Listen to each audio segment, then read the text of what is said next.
A red-haired woman rests peacefully in a sun-drenched forest. The goddess of fire, Siren Arsis Harneshan, is interrupted by a voice calling her name, while another woman named Arwen approaches. Arwen, the goddess of prophecy, announces she's finally found Siren and asks what is happening. Tak! Arwen urgently grabs Siren's hand, insisting they have no time for this.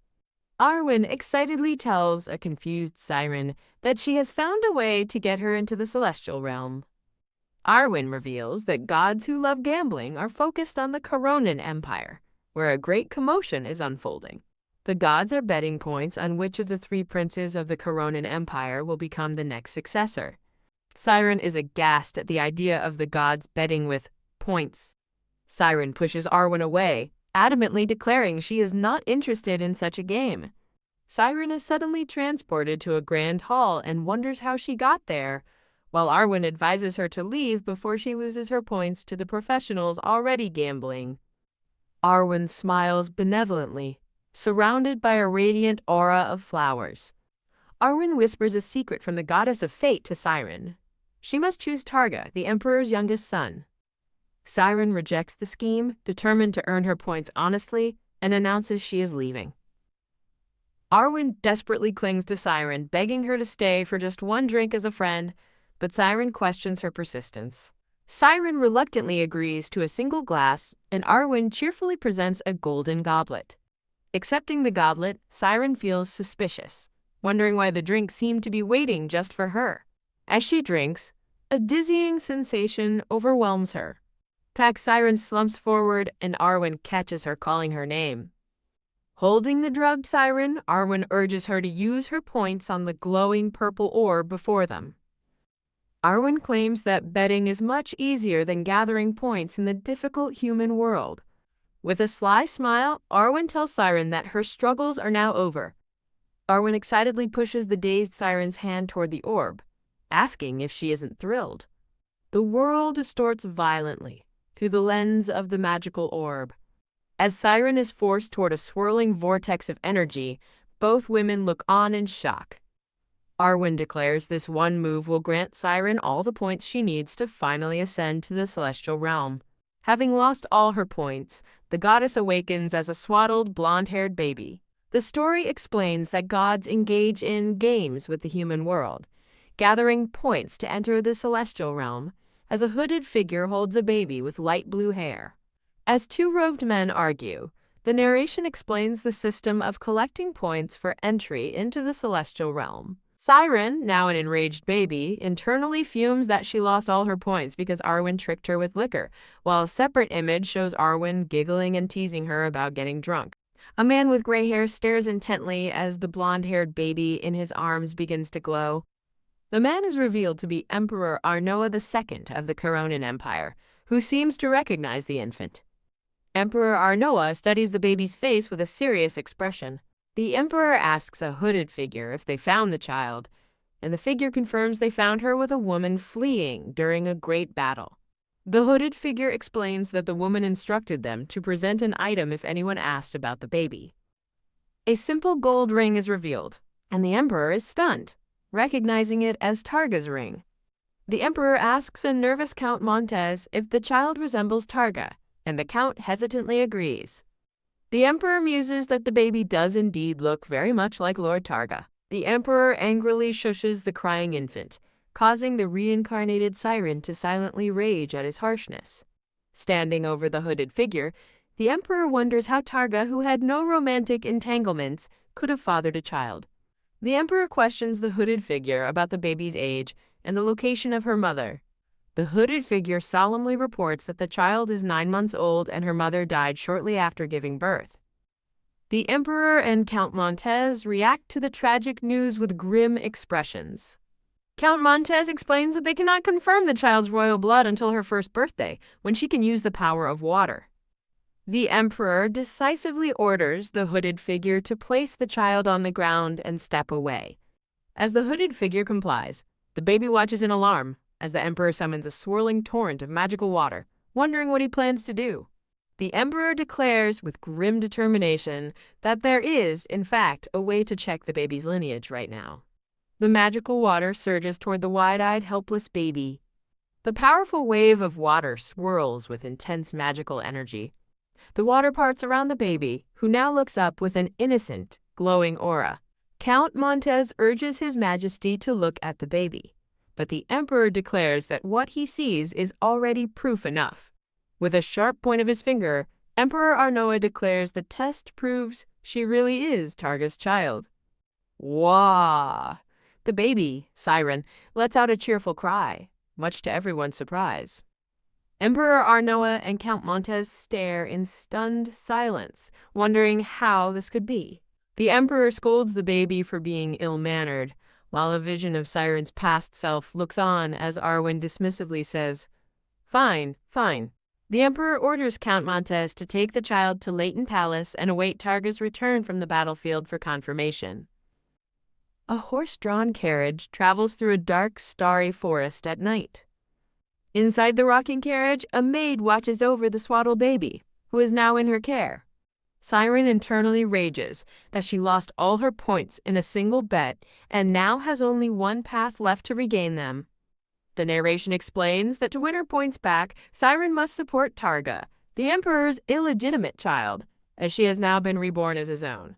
Baby Siren looks on with fierce, determined eyes, ready for the challenge ahead. The scene darkens, as a cruel voice from her memory asks if she still doesn't understand her new reality. In a flashback, a smirking Arwen taunts a fallen Siren, mocking her for once thinking she was the best in the world. Betrayed and furious, Siren's past self screams at Arwen, demanding to know how she could do this. Arwen coldly reveals she had to act like Siren's clueless friend for the past 900 years.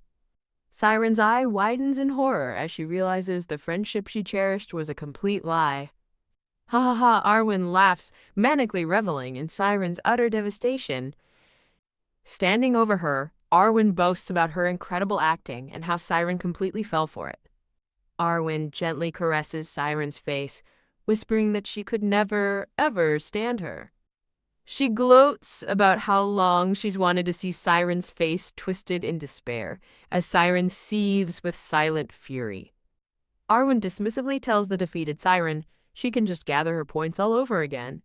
She then laughs mockingly, adding that it will only take a few hundred more years of playing those human games she likes so much. The memory fades as baby Siren shivers with lingering anger and hurt. The rattling of the carriage wheel startles her, and she wonders if she dozed off. The hooded figure holding her is met by a guard who announces their arrival at the palace, shocking Siren. Siren reflects on becoming a princess, hoping for a grand palace like in her past life, only to see the dilapidated state of her new home. A woman introduces herself as the maid to the hooded figure, but Siren internally panics, realizing the place is no better than an abandoned house. The hooded figure asks about the child's fate, but the maid simply reminds them that this is the imperial palace where the Majesty resides. TSK. The maid turns away with a look of disdain. The maid mutters what a hassle this is, prompting the enraged baby Siren to curse the arrogant woman. Siren despairs, realizing this game is the hardest level as she struggles just to survive, let alone achieve her mission. She silently screams in frustration, trapped and helpless inside her tiny, weak body. A hand gracefully sweeps away dust as a mysterious voice comments on what a mess the situation is. A handsome man with dark hair watches from the shadows with a knowing smirk. He reveals himself as Belzer Maximilian, the god of war, and taunts Siren for having lost her edge. Belzer leans over the baby, warning her to stay away from Arwen and telling her to leave if she's looking for a fight. He patronizingly suggests she should thank him for saving her from being abandoned after her mother died. In a playful thought bubble, Belzer boasts that his help was essential, while Siren's chibi form thinks her ex is thorough with his aftercare. Siren internally schemes, thinking that if the Almighty finds out about Belzer's interference, he'll be in serious trouble. Spreading large dark wings, Belzer confidently states that as a god in the celestial realm, the Almighty can't touch him, as he broke no rules. He rationalizes that simply moving a mortal baby who might have died anyway doesn't count as forbidden meddling in human affairs. Leaning in, he asks the silent baby what she thinks of his logic. Siren mentally asks Belzer if he did all this because he still has feelings for her. Haha. Belzer laughs, asking if she wants a mirror to see her current state, as she glares back at him. Announcing he's leaving, Belzer prepares to depart through a window. With a final, confident smile, he tells her to try handling things on her own for once. He vanishes in a flutter of black feathers as Siren waves, thinking he's as incomprehensible as ever. The narration explains the cosmic order. Gods from the middle realm descend to the human world for games to earn points from the Almighty. These points are earned through feats like self-sacrifice, or achieving the impossible, breaking the monotony of their existence. The ultimate goal is to fulfill their roles by influencing humans positively and living faithfully, thus proving their worth as children of the Almighty. The narration explains that gods play games for excitement, gathering points to earn a chance to ascend to the celestial realm. Ha ha ha, baby Siren seethes, remembering how her supposed friend Arwen betrayed her, costing her all her points. Clenching her tiny fist, Siren vows to earn back her points in one go by beating the hardest game and showing Arwen who's boss. The story introduces Targa, the third and illegitimate son of the Emperor, an outcast no one expects to take the throne. Wahaha, baby Siren gleefully imagines a mountain of gold, realizing that making the underdog Targa Emperor will earn her massive points.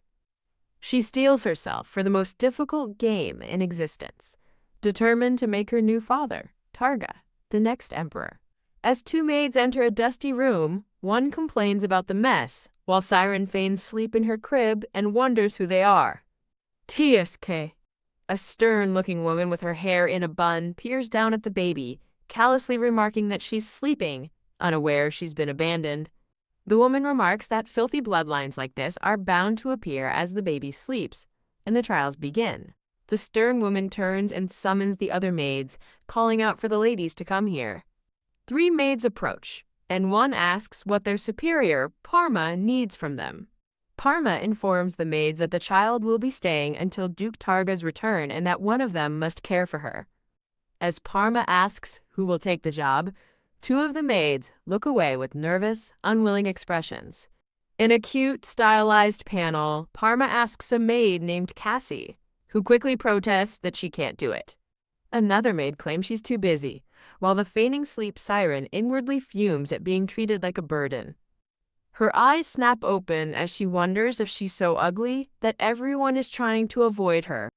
A brown-haired maid with kind, green eyes blushes as she gazes at the baby, lost in thought until she softly asks if there is an issue. Parma snaps at the dazed maid, shouting her name. "Rongren, can't you hear me?" Rongren apologizes to Parma, who TSKS, and mutters that she should have been more selective with her new hires. Seeing the maid's apparent interest, Parma assigns her to care for the baby, leaving the newly appointed caretaker stunned. When Parma asks if she doesn't want to, the maid quickly accepts, thanking her superior. Parma warns the maid, now addressing her as Lowen, not to complain later since she volunteered, and clarifies her workload won't be reduced. Lowen agrees and asks where to find food and clothes, but Parma scoffs, asking if she can't figure it out just by looking at the baby. Parma grabs Lowen's chin, leaning in menacingly, and telling her to just make sure the child doesn't starve. Dismissively, Parma adds that Lowen's background makes her a perfect fit and that she's interested to see how they get along. As the other maids leave, baby Siren sighs with relief, exhausted even though it's only morning. Lowen approaches the crib with a gentle smile and a bouquet of flowers, greeting the little one. She gushes over the baby's beauty, saying she was so surprised she thought she was looking at an angel. Lowen tells the baby that no matter what, she looks just like the Duke, as Siren reaches out a tiny hand. Siren's eyes sparkle with hope. She thinks that while Lowen seems mistreated, her kind heart means she can be trusted. Lowen asks if the baby would like to see the Duke, shocking Siren, who wonders if her father has already arrived. Panicked, Siren shakes her head, thinking she's not ready for this yet. With a grand flourish, Lowen announces she will show Siren the whole family. Lowen presents a wall adorned with several sparkling family portraits in an old, dusty room. Hey. Lowen giggles, relieved, and explains the room used to be the Emperor's private study, which is why it's full of portraits. She points to a portrait of Emperor Arnoa, reminding Siren that she saw him yesterday. Next, Lowen gestures to a painting of the late crown prince, flanked by the two grand dukes. Siren's eyes widen with anticipation as Lowen begins to introduce the final, most important person. A grand portrait reveals a stunningly handsome man with blonde hair, identified as her father, Targa, leaving Siren to wonder if he's even human, while Lowen admits she first mistook him for a temple statue. As a former goddess, Siren internally scoffs, knowing no temple statue has ever been that handsome. Lowen giggles as Siren reaches for the portrait, exclaiming that the baby already recognizes her father. Siren gazes at the portrait with a determined look, knowing she just has to wait a little longer. She renews her vow, declaring that she will make her father the next emperor for sure. Her determination quickly turns to panic as she realizes that at this rate, she's going to starve first. 1 week later, Siren understands the headmaid's cruelty, flashing back to Parma's menacing threat. Grimy and neglected, she laments that no one has come to clean the room, bathe her, or even feed her. Lying in her dirty crib, she screams internally, realizing everyone has abandoned her to die, leaving her smelly and starving. Suddenly, the door bursts open as a voice frantically calls out to the little one. Lowen rushes into the room in a panic, carrying a basket and surrounded by a magical floral aura. "I'm so sorry," Lowen cries as she reaches the crib, apologizing for not coming sooner as the crying baby reaches for her. In a cute, stylized thought bubble, Lowen offers food while Siren mentally begs her to hurry up, thinking she's starving to death. Yummy Lowen spoon feeds the baby, who eats with blissful satisfaction. Holding Siren, Lowen apologizes for her plain food, wishing she could provide something better for the little one. Siren internally dismisses Lowen's apology, feeling immense gratitude for the struggling maid who is the only one caring for her. This hardship, she thinks, is actually a great opportunity. As golden coins float by, she recalls that the more difficult the situation, the more points the Almighty rewards. She muses that making an illegitimate child like Targa Emperor is a huge achievement, but doing it under these rough conditions, she grins deviously, realizing the points she'll earn will be unimaginable as she imagines women fawning over her. Lowen nuzzles the smiling baby, saying that when she smiles like that, it's hard to leave her. Looking at the mostly eaten plate of gruel, Lowen says she wishes for nothing else but to stay with her. She hugs Siren sadly, wondering if that would be difficult.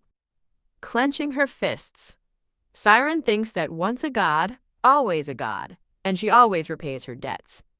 She silently vows to pay back all grudges and wishes twofold. With renewed determination, Siren clenches her tiny fists. She mentally reassures Lowen not to worry and to trust her. The narration explains that the war intensified, and the Emperor and her father Targa headed for the border. 2 years pass, and a neglected toddler Siren sits in her crib, abandoned in the palace. She shivers in disbelief, wondering if her 2 years just vanished like a lie. The scene shifts to a military camp with tents and a bonfire. In a war room, a man reports to His Majesty that they are on the verge of conquering the Kirk's Highlands. A bearded man laughs, boasting that no defense can stand against the royal knights. The Emperor asks if Targa was in the vanguard again, and the bearded man hesitantly confirms. He then asks if Targa vanished right after the battle, and the bearded man, thinking of him disappearing like the wind, slams his fist down, calling him a fool. The Emperor rages, demanding to know why Targa fights to the death only to let others take the glory. The narration describes the feared Duke Burke Targa, known as the Master of Death or the blood-drinking monster. He roams the battlefield with an aura-infused blade, only to disappear like the wind after a battle. The Emperor sighs, complaining that Targa never joins victory parades and lacks ambition, while the bearded man asks him to hold his ground. TSK, the bearded man thinks that Targa is either ambitionless or has none at all, and wonders how he even managed to have another child. The Emperor asks if the bearded man wants to go see the young lady now that the war is over, shocking him. The bearded man recalls the Emperor staring at the young lady's palace, fussing over kids' food, and looking like a fool while thinking of her. Leaning over the map, the Emperor complains that Targa left his children behind, while the aide notes he hasn't looked at another woman since the Duchess died. The old emperor laments his worries in his later years and resents the gods for his troubles. He recounts his family's woes. His eldest died young. His other sons are capable. But Targa is a battle-obsessed youngest who neglects his family, including a newborn of unknown origin. The emperor asks the count if the child truly resembles Targa, questioning her hair and eye color, while the count admits he cannot remember. The emperor tries to dismiss his concerns, but the count insists it's not a trivial matter. He explains that the young lady could carry the imperial bloodline, and for the sake of legitimacy, they must verify this with Targa. The emperor strokes his chin, agreeing that the aide has a point and deciding to proceed. The scene shifts to a grand, snowy palace. A hand asks the young lady to stretch out her arms. A grown-up toddler siren, now with her hair tied up, sits patiently. Lowen gushes over how cute Siren is in her new red dress. Lowen sadly wishes the young lady could have pretty clothes like other princesses, apologizing for only being able to make plain ones. Suddenly determined, she announces that since she got a raise, she'll buy fabric next time, but is cut off by someone shouting, "Rowan Green!" Parma storms in, berating Lowen for dawdling and wasting time while Lowen protests she needs to change the young lady's clothes. Parma announces that the emperor is coming soon, shocking Siren. Parma orders a flustered Lowen to go borrow proper clothes from another palace, refusing to let the emperor see Siren as she is. Eek! Parma grabs Lowen's wrist, ordering her to go quickly, as Lowen cries out that she can't leave the young lady alone. As Lowen is dragged away, a panicked Siren waves and says, "Bye-bye." She continues to wave, mentally telling a worried Lowen to come back safely. Wah!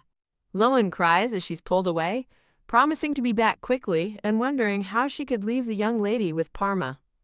Left alone with Siren, Parma shoves the toddler back into the crib. Parma points a finger at Siren, ordering her to behave for the emperor and not cause trouble. Hee hee! Siren flashes a fanged smile, which prompts a confused Parma to ask why she's smiling. HMPH. Parma smirks, daring Siren to keep that same energy in front of His Majesty. Parma orders the other maids to immediately replace the old curtains and cradle, and a maid complies. As maids bustle around her, Siren peeks over the crib, wondering aloud why she is smiling. With a demonic glint in her eyes, she thinks it's because she's delighted to finally send Parma away. As a carriage arrives at the palace, the emperor's bearded aide formally greets His Majesty. Parma and her maids greet the emperor and his aide, but he curtly tells them to skip the pleasantries. The emperor, now with a neat purple-tinged beard and hair, stands before Siren's crib, finally meeting her. Beaming with joy and surrounded by sunflowers, Siren cheerfully says, "Hello." The bearded aide blushes, gushing to the silent emperor that the young lady is as lovely as an angel. Blushing and flustered, the emperor wonders why Siren is acting so friendly, while his aide insists it must be because she likes him. Siren gazes up adoringly at the emperor, who looks down at her with a gentle, inquisitive expression. In a stylized thought bubble, the emperor muses that children her age are usually shy, while his aide concludes she has a gentle disposition. Watching from behind, Parma observes that Siren appears even more beautiful, suggesting she has been well cared for. The emperor turns and asks who is responsible for the child, and Parma steps forward to take the credit. Fidgeting with a cloth, Parma falsely claims she has cared for Siren day and night as if she were her own, remembering Lowen's face. Parma continues her saccharine act, praising Siren's gentle and intelligent nature, calling it her duty as caretaker. As Parma claims she wanted to do even more for Siren, the toddler's face darkens ominously. Why? Siren suddenly slaps Parma across the face, letting out a piercing cry. A shocked Parma tries to quiet the screaming toddler, explaining to the startled men that she isn't usually like this. Parma leans in close, desperately pleading with the crying Siren to stop. As Siren wails, her demonic inner self smirks, thinking she won't stop that easily. A dramatic declaration appears. Starting now, it's payback time. Siren continues to wail in her crib, as Parma fusses over her, the emperor and his aide looking on.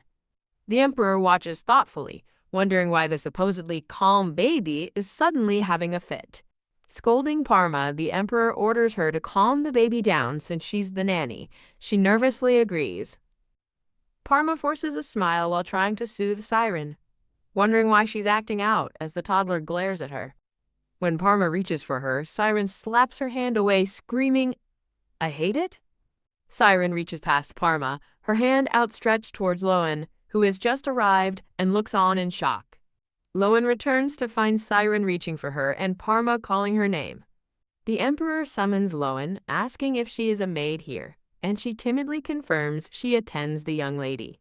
Under Parma's sharp gaze, Loan quickly changes her story, saying she only visits the room occasionally. The emperor crosses his arms and sizes up the nervous maid. Startled, Loan looks up as the emperor points out that Siren is looking right at her. The emperor orders Loan to hurry and comfort the child, and she rushes to the crib. Loan gently reaches into the crib, calling out to the young lady. Loan lifts Siren into her arms, and they gaze at each other tenderly, surrounded by pink flowers. Siren smiles sweetly, thinking her beloved Loan's name. Loan comforts the sad-looking Siren, while the emperor and his aide watch. Siren suddenly hugs Loan tightly, much to the maid's surprise. Huh? Loan is confused, feeling something hidden inside the young lady's clothes. A sharp wooden splinter falls from Siren's dress, embedding itself in the floor with a dark aura. The emperor stares intently at the object on the floor, questioning what it is. The aide pulls the sharp piece of wood from the floor, reporting to the emperor that it's sharp enough to be a weapon. The aide holds the splinter to a terrified Parma's throat, demanding to know why a weapon was hidden in a baby's clothes. The emperor confronts Parma, asking how she can claim to be the caretaker when she knows nothing about this. Panicked, Parma denies everything, shouting that it's absurd to call it a weapon. The emperor's eyes narrow in suspicion as he realizes the splinter came from the crib's railing. As the emperor questions the presence of a new crib, Parma panics, realizing the splinter came from the old, dilapidated one Siren used that very morning. The emperor furiously points at Parma, accusing her of changing the crib just before he arrived to hide her neglect. A terrified Parma collapses to her knees, pleading with His Majesty.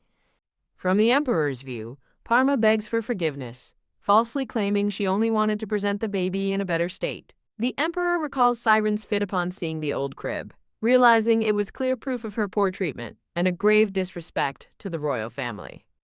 Now in Loan's arms, Siren blushes and shyly calls out, "D-Daddy." The emperor, now wearing a purple face mask, laments that neither he nor her father could care for Siren, wondering how hard her life has been. The emperor orders the count to immediately take Parma away to be punished for her crimes as she stares in disbelief. 2 guards seize the screaming Parma, who desperately protests her innocence as they drag her away. As Parma's cries fade, the emperor and his aide stand silently, watching Loan comfort Siren near the new crib. The emperor startles Loan by asking for her name, and she timidly introduces herself. When the emperor asks if she's been Siren's caretaker all along, Loan nervously denies trying to deceive him. Surrounded by flowers, Loan holds Siren gently as they share a quiet, tender moment. The emperor commands Loan to cease all other duties and focus solely on caring for the child. Loan bows deeply, vowing to serve the young lady with her life on the line. Loan happily tells Siren she is relieved and that the goddess helped them, while Siren privately cheers that Loan's attitude will surely earn her a bonus. Snuggled against her maid, Siren thinks that while faithful Loan believes this was a lucky coincidence, it was all part of her plan. Siren recalls her plan unfolding, remembering the moment she made eye contact with the emperor. In a flashback, Siren remembers channeling her power, sending a vision of water toward the emperor. She knew the emperor hesitated to throw the water at her, but that he would ultimately be unable to ignore her vision. Siren thinks that placing her in a hidden corner of the palace, rather than at the Duke's estate, presented a huge opportunity to exploit. Reaching out, Siren thinks that her plan is not yet over, and calls out to her grandfather. Siren beams, joyfully reaching for the emperor and shouting, "Grandfather!" The stunned emperor and his aide watch as the aide points out that the young lady wants to hold His Majesty's hand. The emperor is flustered, but his aide urges him to take his granddaughter's hand. The emperor stands frozen with uncertainty as Lowen holds the eagerly reaching Siren towards him. Siren keeps reaching, mentally encouraging him, thinking they've almost crossed the finish line. As the emperor remains motionless, Siren internally implores her grandfather to please take her hand. Frustrated by his hesitation, Siren internally calls her grandfather clueless, as a vision of a grand, intricate city flashes. He finally takes her tiny hand, only to pause and awkwardly ask if she is a girl or a boy. A flash of purple energy crackles in Siren's eye as she seethes with rage at her clueless grandfather. Narration explains that the day went according to her plan, and the emperor began visiting the palace more often. In a quiet room, the emperor sits with Siren, who now wears a simple green dress. Siren sits quietly, staring up with her large purple eyes, bubbles floating around her. The emperor gazes at Siren with a look of profound regret, thinking to himself, "To think I neglected you." Patting her head, the emperor proudly notes that she has grown strong and healthy, while Siren inwardly calls him dramatic. Visitors to Leighton Palace increased, though Siren notes they were mostly useless gossips. The narration continues, explaining that very occasionally, some visitors were quite worthwhile. Lowen compliments Siren on her new dress, and the toddler peeks from behind the maid's shoulder with a pleased smirk. Lowen shows off a beautiful new dress sent by Count Montez, while Siren privately muses that the emperor's aide has good taste. Holding the fine dress, Lowen sighs wistfully, hoping that His Majesty will visit again soon. The emperor lies awake at night, haunted by the image of the doll-like Siren calling him grandfather. A vision fills the room, showing the emperor vowing to claim Siren as his granddaughter before the duke can arrive. Siren watches Lowen, thinking that winning over the emperor is one thing, but there's someone far more important to deal with. She gazes at a golden-framed portrait of a handsome, blonde-haired man, identifying him as her father, Targa. Siren wonders if her unresponsive father is dead and hopes he comes back alive, as Lowen happily reveals the treasures in the room belong to the emperor. Lowen observes the precious golden artifacts, noting she just learned of their value and must be more careful cleaning them. The sound of elegant footsteps echoes as a woman in a pink floral dress approaches. A maid stands at attention, startled as the visitor remarks that this is only Leighton Palace, despite Siren being brought here by the emperor. The woman, identified as Grand Duchess Triana, scoffs dismissively, saying she doesn't need to see things to know their state. A maid explains to Grand Duchess Triana that the emperor insisted Siren was Targa's child, giving him no choice but to place her here. The Grand Duchess tells Siren not to worry, while the toddler internally questions the reason for her sudden visit. As another maid attempts to introduce herself, the Grand Duchess sharply cuts her off with a snap of her fan. A tense silence falls as the Grand Duchess stands before the small child. The Grand Duchess grips Siren's chin, questioning why His Majesty would come all this way to see her. A maid reminds the Grand Duchess that His Majesty granted the Grand Prince's residence in Clayton Palace to Siren. The maids discuss the powerful Marquis Milo's family and their distinguished lineage, noting the family's children can't be compared to an unknown child like Siren. While the Grand Duchess and her maid agree, Siren fumes, shocked they would say such things in front of her. The conversation is interrupted as two young boys burst into the room, shouting for their mother. The Grand Duchess greets her sons, Thebe and Harmal, who have just arrived and are clinging to her. Peeking from behind his mother's skirt, one of the boys points at Siren and asks, "Mom, is this her?" The boy declares Siren is the monster daughter, as a dark, ominous aura surrounds the toddler. His brother trembles, pointing out her red eyes are just like a monster's. The Grand Duchess warns her sons, Thebe and Harmel, to stay away from the creepy child and not cause a scene, or they'll be grounded for a week. Ignoring his mother, one of the boys grabs a fine dress, mocking the monster daughter for having such nice clothes. Siren fiercely grabs the dress back, shouting that it belongs to her. The two children engage in a tug-of-war over the dress, as Siren thinks he's picked a fight with the wrong person. Lowen timidly asks the young master to return the dress, explaining it was a gift from Count Montes. Without warning, the Grand Duchess brutally slaps Lowen across the face. As Lowen stumbles from the blow, a horrified Siren screams her name. In retaliation, Siren bites the Grand Duchess's hand, who cruelly notes how precious the maid is to her. With a look of pure rage, the Grand Duchess commands Siren to let go.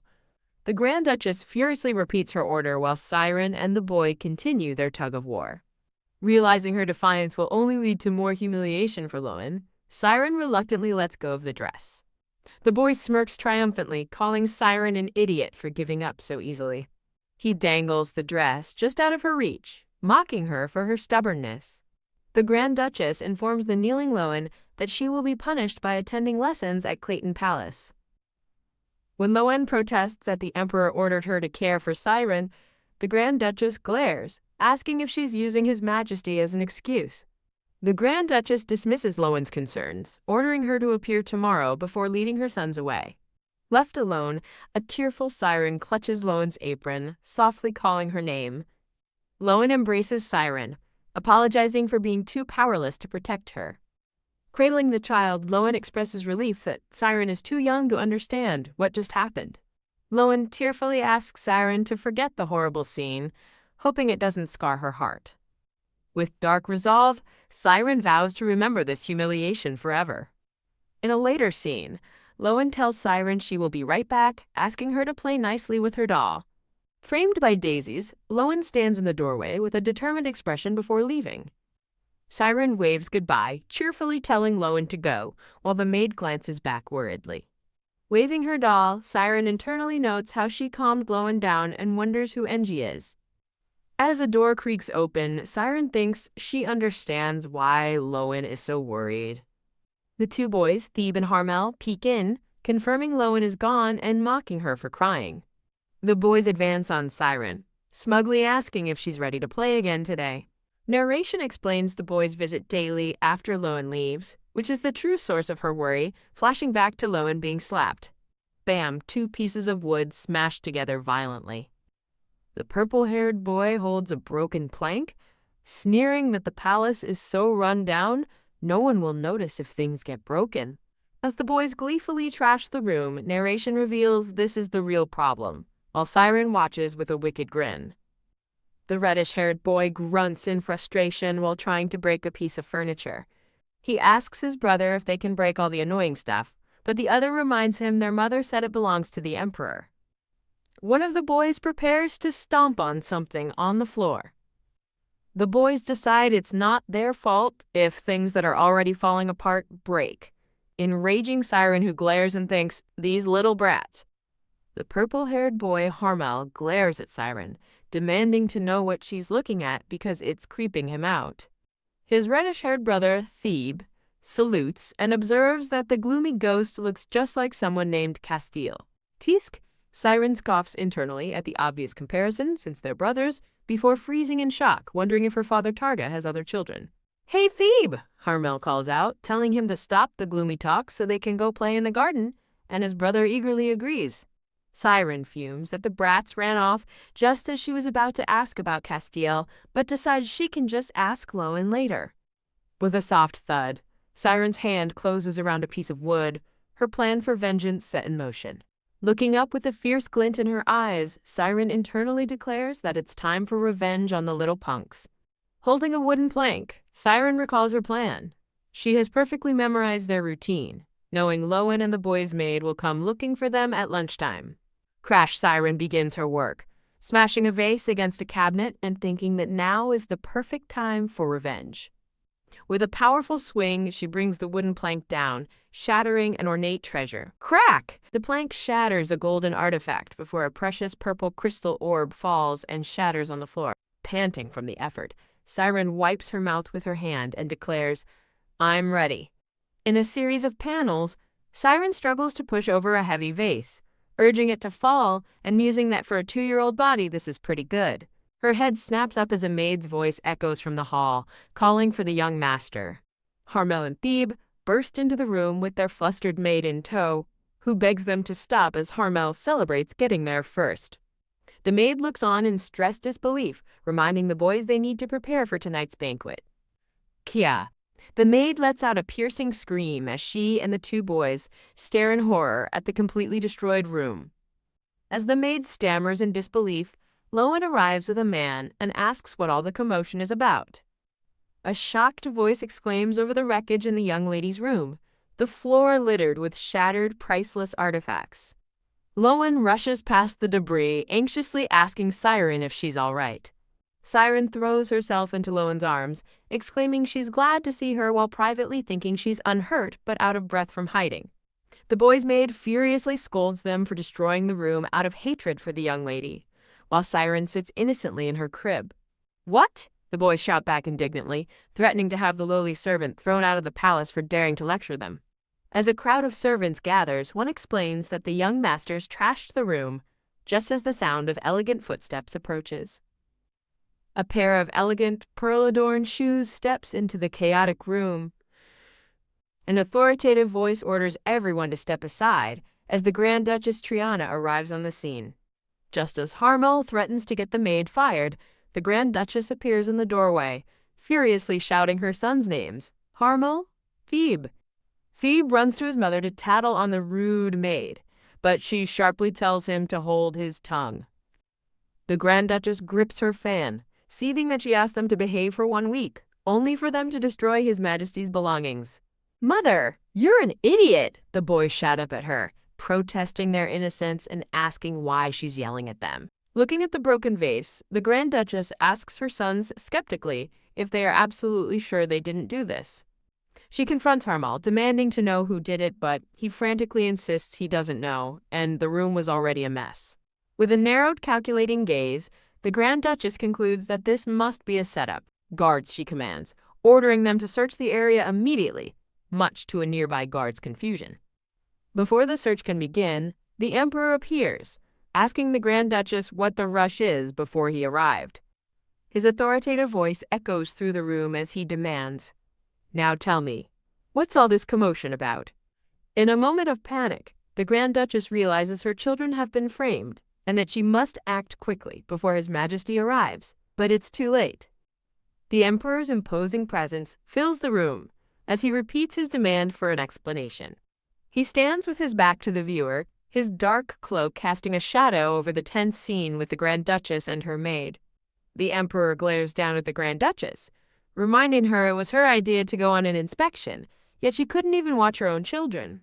He then turns to a mustachioed man, commanding him to speak up if he has something to say, and the startled man stammers, a father, this is."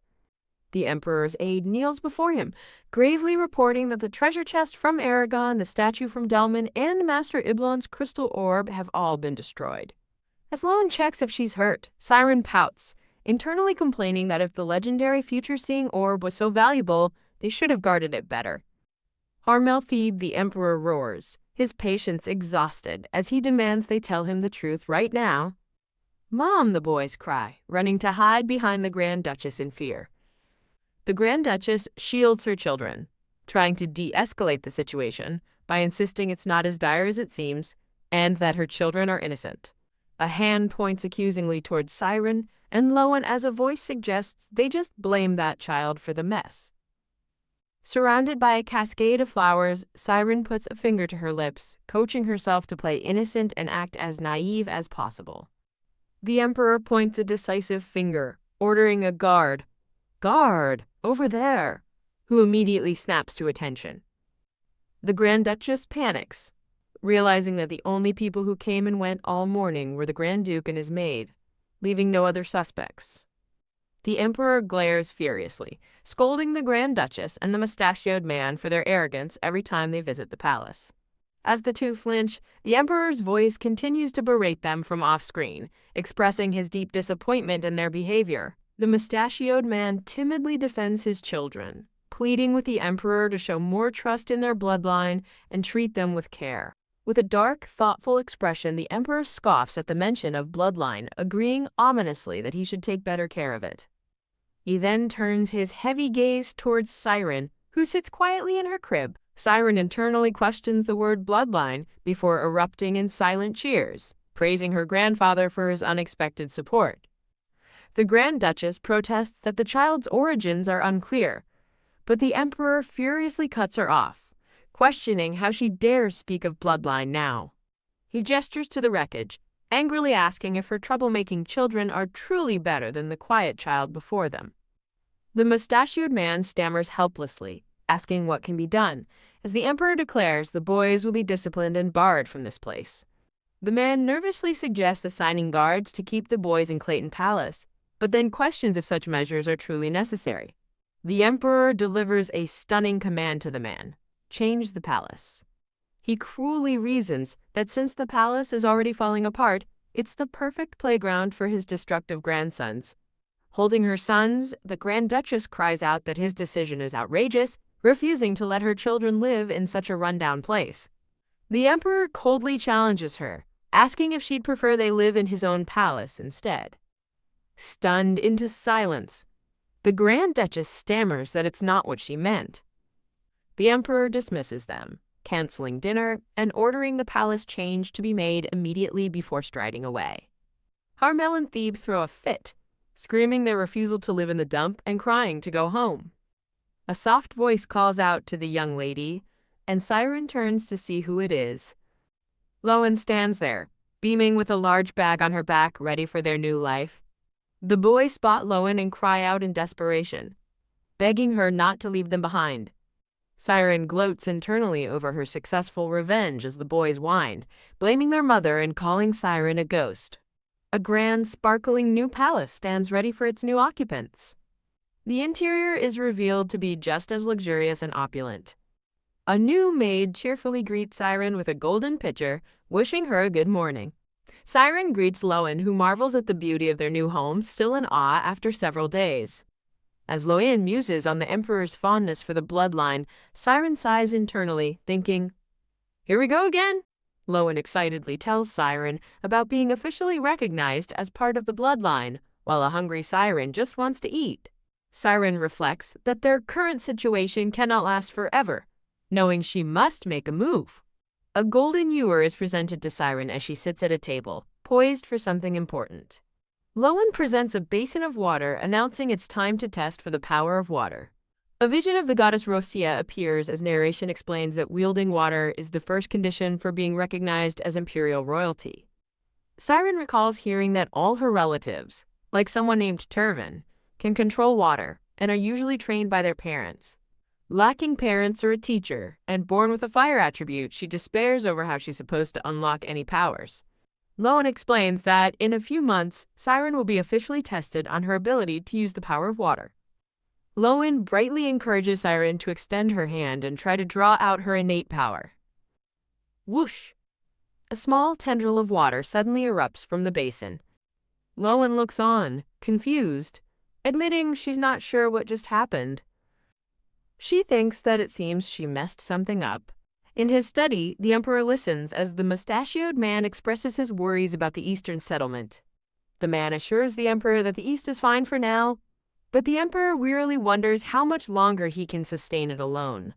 The Emperor laments the lack of a proper successor, but flinches when the man suggests Targa as the strongest candidate. He explodes in frustration, raging about Targa abandoning his home to kill demons instead of using his power to save his people. A title card introduces the power of goddess Roskia, as an ethereal hand manipulates an orb of water. This power, a gift to the first emperor Eclipse, is the foundation of the Karanan Empire. While legend says the first emperor could create thousands of blades from water, that power has faded over time. But Targa was different. A vision shows him as a young boy, effortlessly wielding a powerful water orb. Narration reveals the high priest determined Targa's power echoes that of the first emperor, a potential not seen in generations. Everyone believed Targa could master all three aspects of water's power, filling the empire with hope and anticipation. Back in the present, a high priest stands before the emperor, who asks in shock, "What? Targa refuses to train?" The high priest reports to a troubled emperor that Targa seems to have no interest in his abilities at all. Narration reveals that Targa never trained, instead hiding his power and riding straight to the front lines upon growing up. The emperor asks the mustachioed man for any word on that boy, and the man reports that traces of Lord Targa were found near the forest of beasts. The mustachioed man playfully accuses the emperor of being distracted by his adorable new granddaughter, causing the emperor to look flustered. The emperor admits he was thinking of Siren, and the man confesses his envy, praising the emperor for having such a sweet granddaughter while he only has grandsons. Tapping the desk, the emperor muses that after a life surrounded by sons and grandsons, the idea of a girl in the family never crossed his mind. He proudly declares that the clever and endearing young Siren takes after him, as visions of her as a toddler and a baby appear. The mustachioed man suddenly asks if he may visit Clayton Palace, startling the emperor.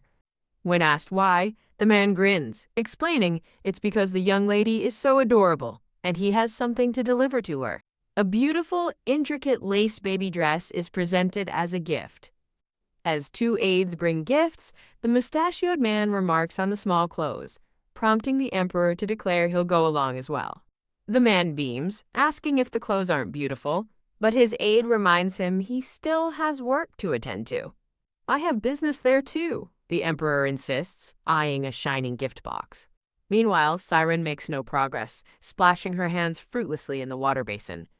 Lowen's relentless training continues, but Siren remains stuck, unable to manifest her powers.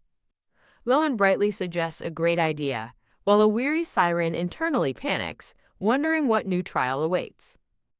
Lowen reveals she heard from Sir Lucas's maid that mixing medicinal herbal powders into water can purify it.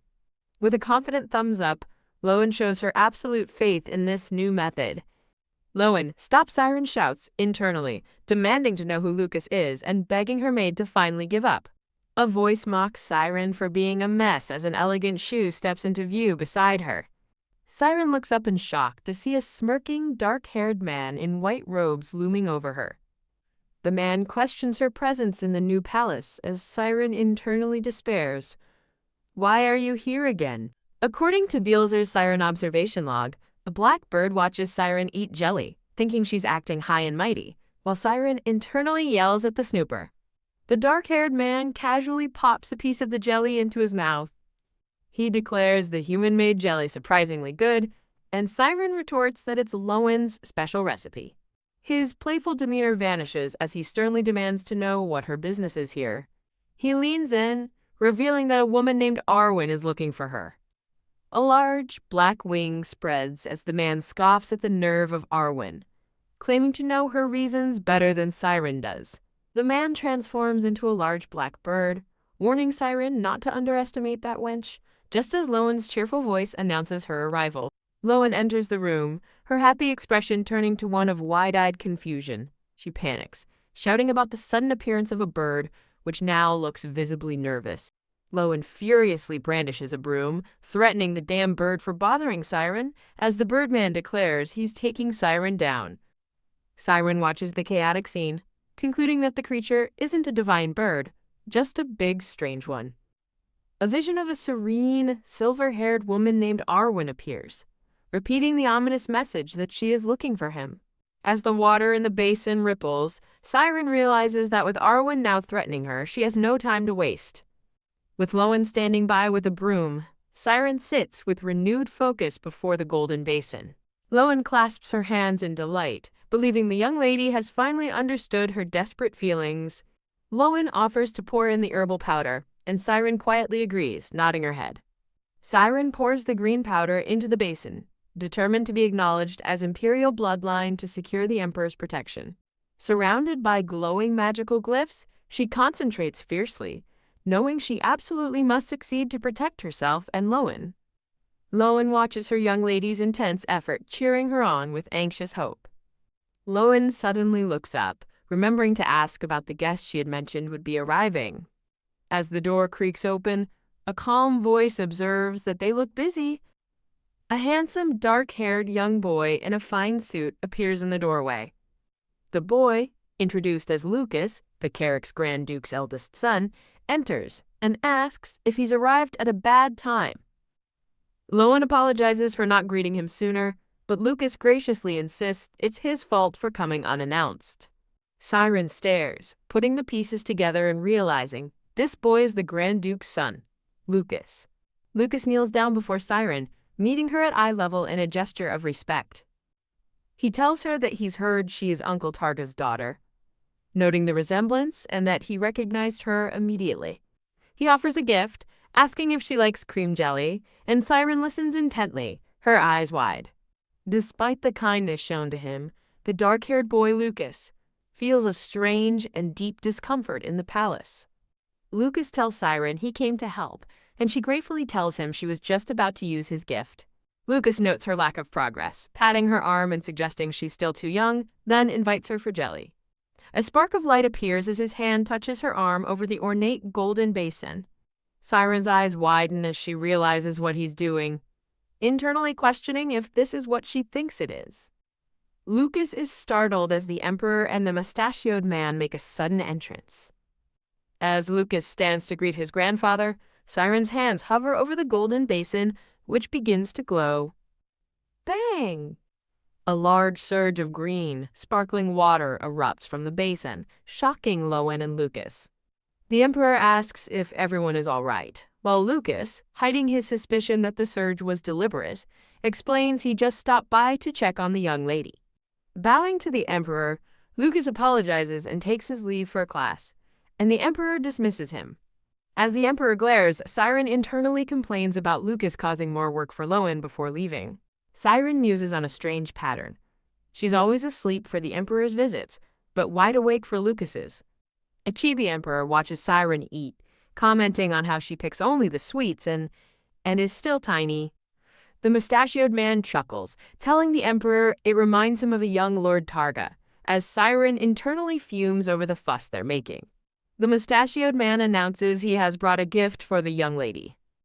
He presents a lovely, handmade baby dress with lace, a gift from his wife. Lowen squeals with delight over the adorable dress, but as she moves to have Siren try it on, the Emperor sternly tells her to wait. The Emperor reveals his own gift, a magnificent and ornate glowing box. Siren and Lowen can only stare, captivated, as the brilliant gift box is opened. Both Siren and Lowen stammer, utterly shocked by the contents of the Emperor's gift. A delicate, high-quality fabric rustles as the gift is lifted from the box. Siren now stands transformed in a beautiful, elaborate white dress with rich red ribbons and accents. Weeping with joy, Lowen declares that the young lady looks like a stunning angel. A beaming woman asks Siren to turn for them, while the mustachioed man asks His Majesty when he prepared such a thing.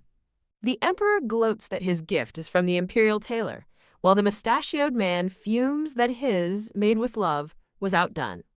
Lowen presents Siren to the Emperor, asking him if the dress doesn't suit her perfectly. The Emperor looks down, observing Siren in her new dress with a serious expression. Siren looks up at the Emperor, her bright purple eyes meeting his gaze expectantly. The Emperor's intense gaze meets Siren's innocent one. The Emperor gruffly admits the dress suits her very well, while the mustachioed man encourages a shy Siren. Lowen eagerly prompts the young lady to thank His Majesty, reminding her to use her etiquette training. Siren panics, having not paid attention in her lessons, as the Emperor and the mustachioed man challenge her to demonstrate her formal manners. Deciding to rely on cuteness if she fails, Siren takes a determined step forward. With a little wobble, Siren performs a perfect, adorable curtsy. Ack! She suddenly chokes and stumbles, falling forward. Oh no! The Emperor and the mustachioed man lunge forward in panic, crying out Siren's title. The mustachioed man catches Siren just in time, holding her as the Emperor looks on in shock. Phew! Siren opens her eyes and brightly thanks Count Montez for his gift. Overcome with joy and affection, Count Montez covers his blushing face. The Emperor watches the exchange, remarking that one can always tell when a gift is given with sincerity. Gritting his teeth, the Emperor glares angrily and mutters the name. Montez! Crash! At a dinner table, a fork is slammed down as a voice shouts, "You there!"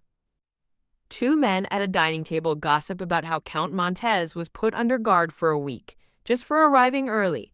A young man with dark hair, identified as Second Prince Carix, smirks, glad the uptight old man is gone. A woman in purple warns him not to take it lightly, noting the emperor's harsh action is significant. The prince calmly continues eating his meal, seemingly unconcerned. The woman in purple presses him, revealing she knows he visited Clayton Palace and demanding to know why.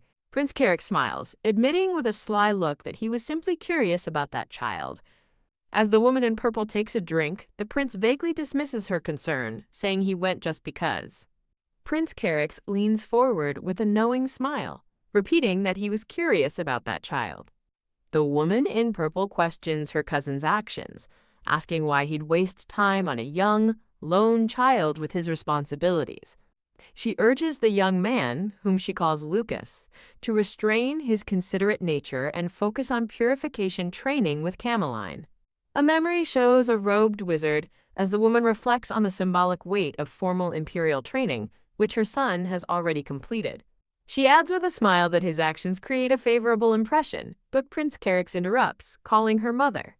With a sly grin, Prince Carrick leans in and asks his mother, who told her he went to Clayton Palace.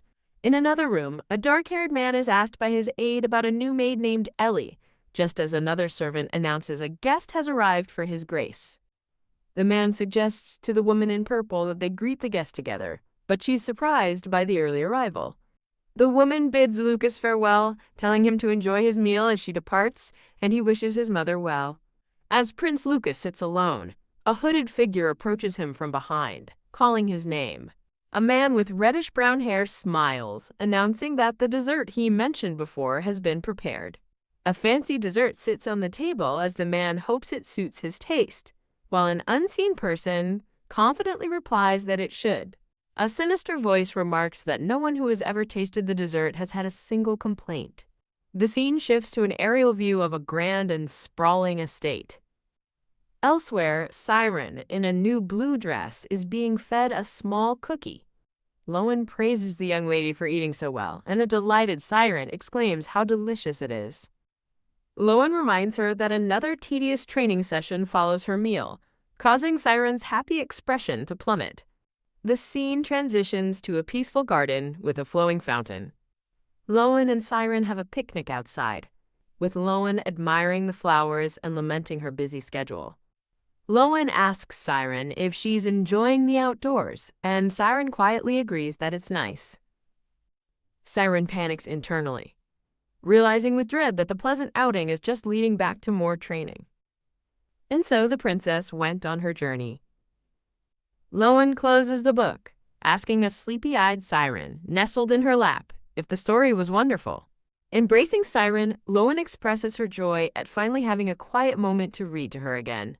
Siren beams, declaring that she loves playing with Lowen much more than training. Yawn. Both Lowen and Siren let out big yawns, and Lowen notes that the young lady must be getting sleepy. Lowen's hand gently rests near Siren as she softly sings a lullaby to her. Lowen watches over Siren, tucking her into bed for the night. As Siren sleeps peacefully, she internally notes that the Emperor grumbles daily but seems to like her, despite his chibi form complaining about her still being in a cradle. A single tear escapes from Lowen's eye as she sleeps. Lowen watches over a waking Siren, her expression full of gentle concern. Lowen's thoughts drift to happy images of Siren, realizing that simply seeing the child happy is enough for her. Clutching her chest, Lowen reflects on how selfish she had been before. Having a nightmare, Siren jolts awake, desperately shouting, "No, Rowan, no!" In her dream, a younger Siren runs to embrace Lowen amidst a field of pink flowers. Lowen is startled by Siren's thoughts as she watches the young lady sleep. Lowen gently reassures the frightened Siren, promising to stay by her side until she falls asleep. Now calm, Siren tells Lowen not to apologize and that she had a wonderful day with her. In a moment of quiet reflection, Siren thinks that the day was so fun, it feels almost unsettling. A memory surfaces of a past life. A girl happily leaves home, waved off by her mother on an ordinary day. The memory turns horrific as the mother is shown splattered with blood, a moment when someone precious was suddenly lost. Flash Siren's eyes snap wide open in bed, awakened by the traumatic memory. Dazed and alone, Siren looks around the room, weakly calling out for Lowen. She, a dark, hooded intruder, looms over her bed, silencing her with a gesture.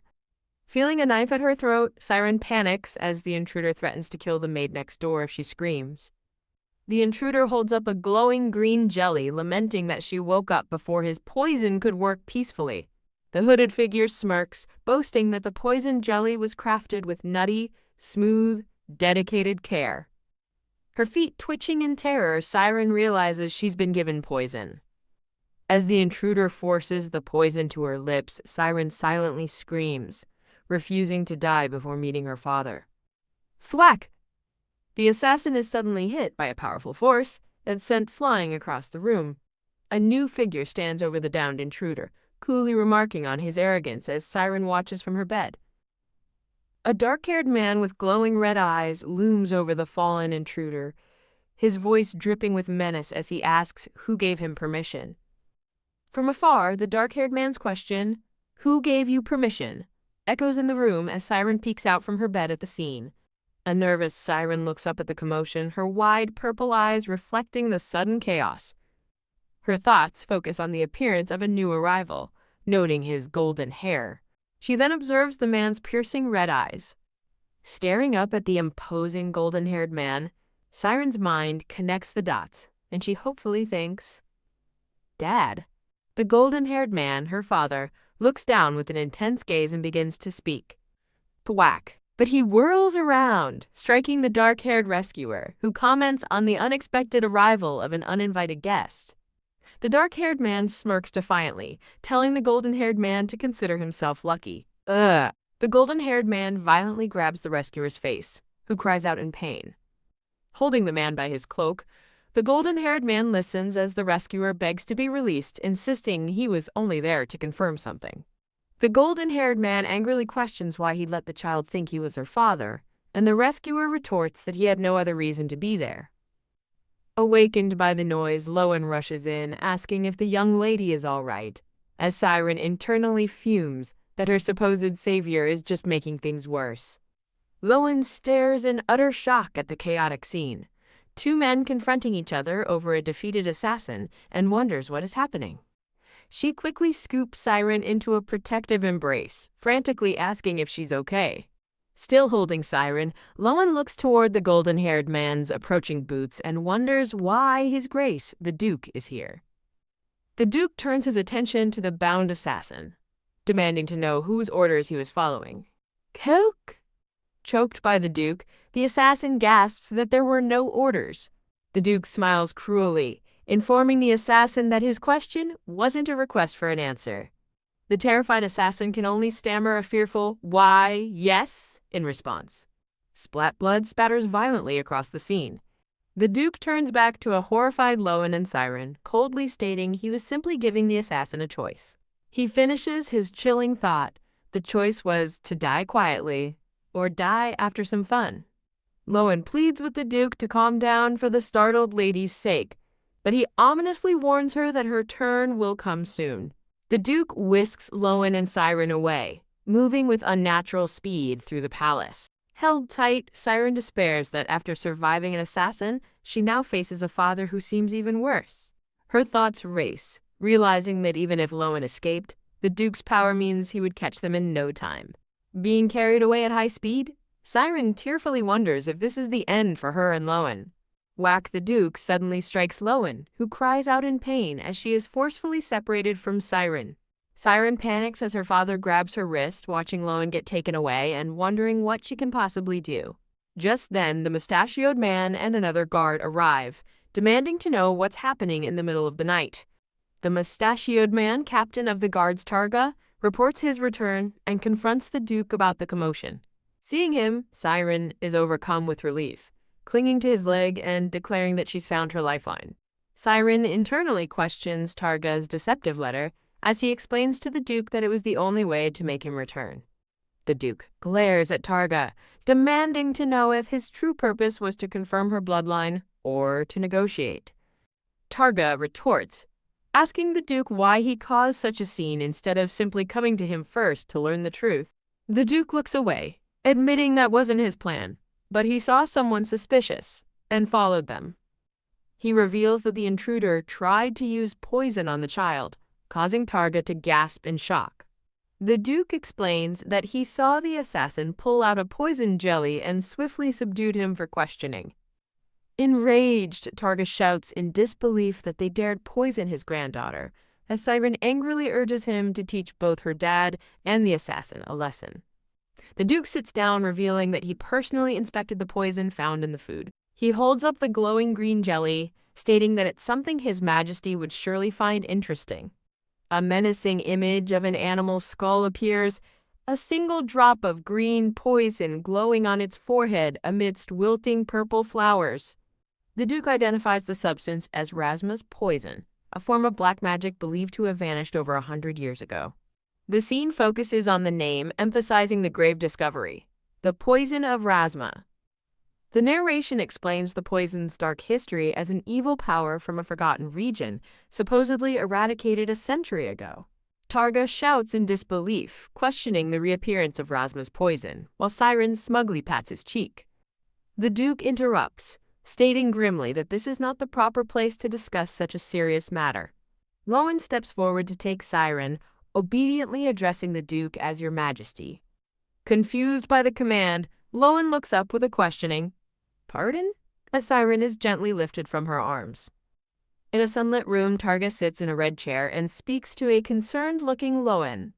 As the Duke walks down a palace corridor, Targa internally notes that the Duke is moving Siren to the palace, likely worried about what he might do to her. The Duke smirks, remarking how interesting it is that Targa speaks as if he knows his childhood, causing Targa to stammer in shock. Targa looks down regretfully, mentioning something that happened in the past, but the Duke dismisses it, saying it's all over now. The Duke turns away, declaring that they have more pressing matters at hand. A gray-haired guard reports to the Duke that they finished their investigation, while Targa furiously questions how an assassin could have breached security. The Duke asks about the intruder, and the guard somberly reports that after being questioned, the man had a seizure and died. Shocked, Targa exclaims that he thought the assassin was alive, and the Duke grimly confirms that he was. The Duke draws his elegant sword with a steely expression. Thwack. The blade is shown piercing the already dead assassin's body. The Duke reveals that the assassin took his own life using the poison of Rasma. Targa reels in disbelief, stating that Rasma was wiped out, but the Duke coldly replies that his sword tells him otherwise. Targa yells for the captain of the guard, and a dark-haired man in a blue uniform promptly responds. The Duke commands the guard to summon Count Montez and conduct a thorough search of every palace on the imperial grounds, and the guard quickly agrees. The Duke clenches his fist, thinking of his own father and how, contrary to his grumbling, he might have felt.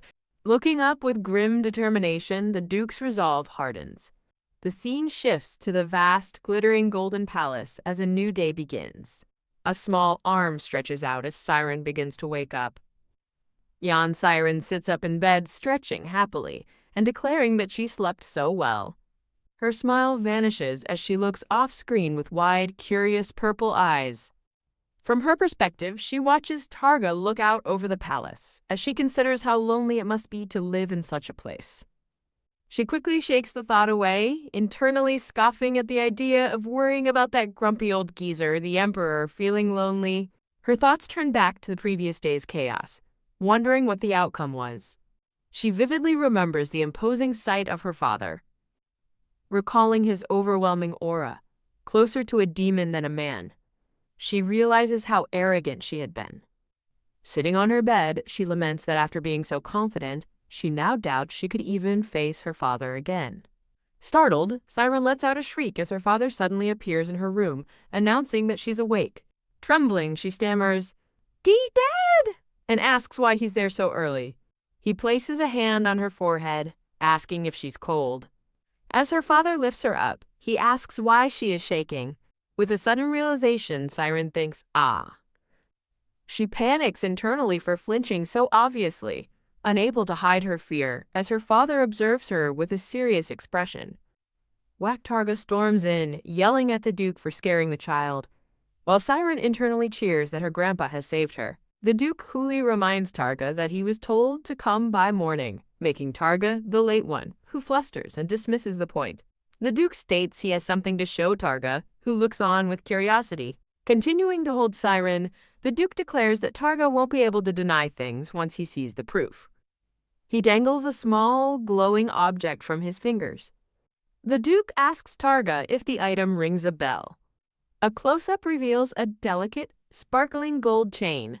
The Duke holds the chain out towards a kneeling Targa. The Duke looks down with a knowing smirk, thinking to himself, "Proof, huh?" Sitting on the floor, Siren watches the tense exchange with an anxious pout. The Duke states that the chain is his, but he never gave it to Siren, leaving Targa to exclaim in shock. Siren internally reveals that she had a blue bird named Belzer steal the ring to use as proof. Glaring at her father, she mentally tells him this is payback for abandoning her mother, insisting that she is his daughter. The Duke calmly studies the gold chain resting in his palm. He remembers a woman with long, dark, purple hair, conceding that he recalls one woman who might have had his child. He muses that she wasn't the type to steal, as Targa nervously tries to change the subject, insisting it's not the child's fault. Wah! Siren starts crying on cue, while her inner self cheers on her grandfather's excellent defense. Targa holds up the chain, arguing that even legitimate children are treated poorly in the palace, so what good is a ring anyway? With a chilling smirk, the Duke dismisses Targa's defense, declaring it all pointless. A young guard bursts in, breathlessly apologizing to His Majesty for the intrusion. Clank. The guard announces that they have successfully captured the culprit who aided the assassin. A dark-haired man with his arms crossed confronts Captain Targa, angrily questioning how he dares show his face after disgracing the royal family. The dark-haired man and his mustachioed companion chastise Captain Targa for arriving without his child and for his lack of remorse. The Duke casually asks what, precisely, he is supposed to feel remorseful for. Enraged, the mustachioed nobleman demands to know if the problem is that the Duke didn't pay off his illegitimate child, calling him an insolent little. The two noblemen quickly bow in apology to the purple-haired emperor, who has been observing the confrontation. The emperor calmly sets the argument aside for now, turning his attention to the captured culprit. The dark-haired nobleman introduces the young guard, Lucas, stating that he's been keeping an eye on the culprit. A woman in a purple dress named Ellie confronts Lucas in disbelief, asking why he never told her about his investigation and how he caught the suspect. Lucas explains that he was simply watching a new maid, who seemed out of place and had gone missing that morning. He continues, revealing that her suspicious late-night activities led him to report her to security after the assassination attempt. The gray-haired Count Montez reports to the Emperor that they searched the maid's quarters on Lucas's information. He presents their findings, 2 small, glowing vials of mysterious liquid. As a red liquid is poured, a voice explains that while it looks like ordinary poison, mixing the 2 vials together creates a different effect. A dark, shadowy energy erupts from the mixture, shocking the Emperor and a nearby guard. A voice clarifies that the poison's black magic appearance is merely for show. In reality, it's just an ordinary poison. The dark-haired nobleman reports that a bird given the poison died just like the assassin, proving the black magic theory was a red herring. He turns on Captain Targa, demanding an explanation for the unnecessary panic over Rasma's poison, while Targa fumes at being blamed. The Duke asks what the captured maid revealed, certain she couldn't have orchestrated the plot alone. Ellie and another lady gossip, wondering about the maid's motive, especially since she worked in Lucas's palace. The blonde Grand Duchess smirks, suggesting the maid's loyalty was merely excessive, before shockingly striking Ellie. The Duke turns, startled by the commotion, and asks the Grand Duchess what she just said. The Duke violently grabs Captain Targa to stop him from leaving, shoving aside a guard who tries to intervene. Blocked by the Duke, the dark-haired nobleman furiously demands he get out of his way. With an intense glare, the Duke warns him to back down unless he wants to lose face fighting someone beneath him. The nobleman points an accusing finger, sputtering that the Duke is arrogant, as Lucas watches in shock. Lucas observes the escalating chaos with a knowing smirk. Meanwhile, back at the Imperial Palace, Siren sits alone in a large, firelit room. Sighing with unease, Siren wonders what could be happening with her father and grandfather. She recalls being left behind when everyone rushed off to find the culprit, feeling abandoned and out of the loop. Sigh. As Siren longs for home, Lowen worries about the child's lack of appetite and energy. When Lowen offers her jelly, Siren recoils in sheer terror at the sight of it.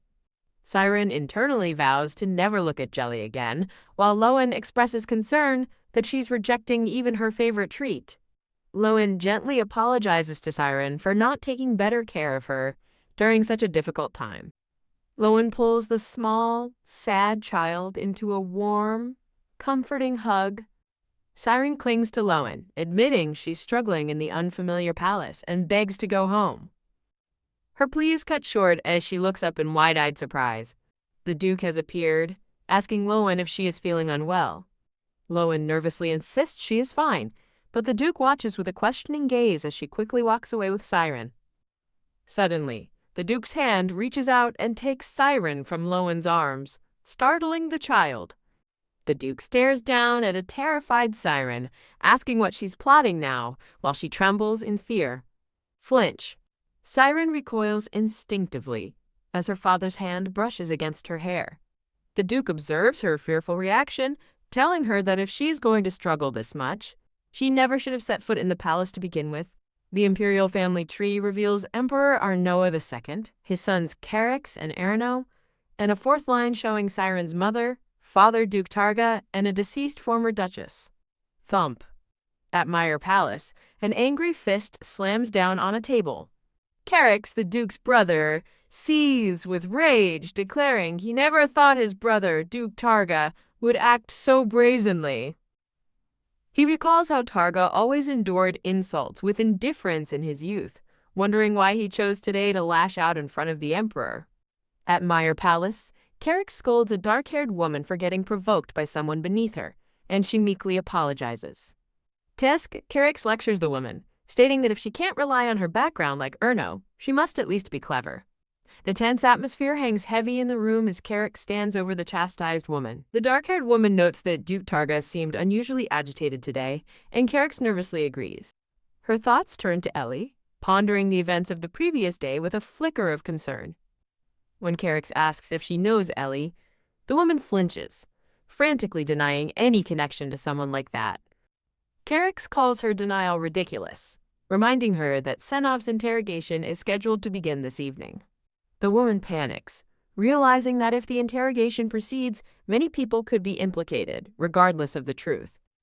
Carrick takes his mother's hand, reassuringly telling her not to worry. She looks up at her son, her expression a mixture of fear and fragile hope. With a chilling smirk, Carrick cryptically states that nothing has happened yet. Back in the Imperial room, Targa tells Siren that if she struggles so much, she shouldn't have come. Siren tentatively reaches out and touches her father's cloak. Looking up with wide, innocent eyes, Siren simply thinks, "Huh?" Targa flinches back in surprise at the small child's unexpected touch. He looks down at his cloak, bewildered by his own reaction, thinking, "Huh? Wait, what?" Thump. Targa bursts in, demanding to know what Targa is doing to the child now, as Siren thinks he seems less scary. Targa accuses Targa of bullying, who denies it, while Siren cheekily thinks to herself that it was actually fun. Targa coldly tells Targa to leave if he has no business there, prompting Targa to ask why he returned. As Targa notes, his father's quick return must mean the interrogation went smoothly. Targa's expression darkens. Targa delivers the grim news that the maid is dead, as Lowen holds a stunned Siren.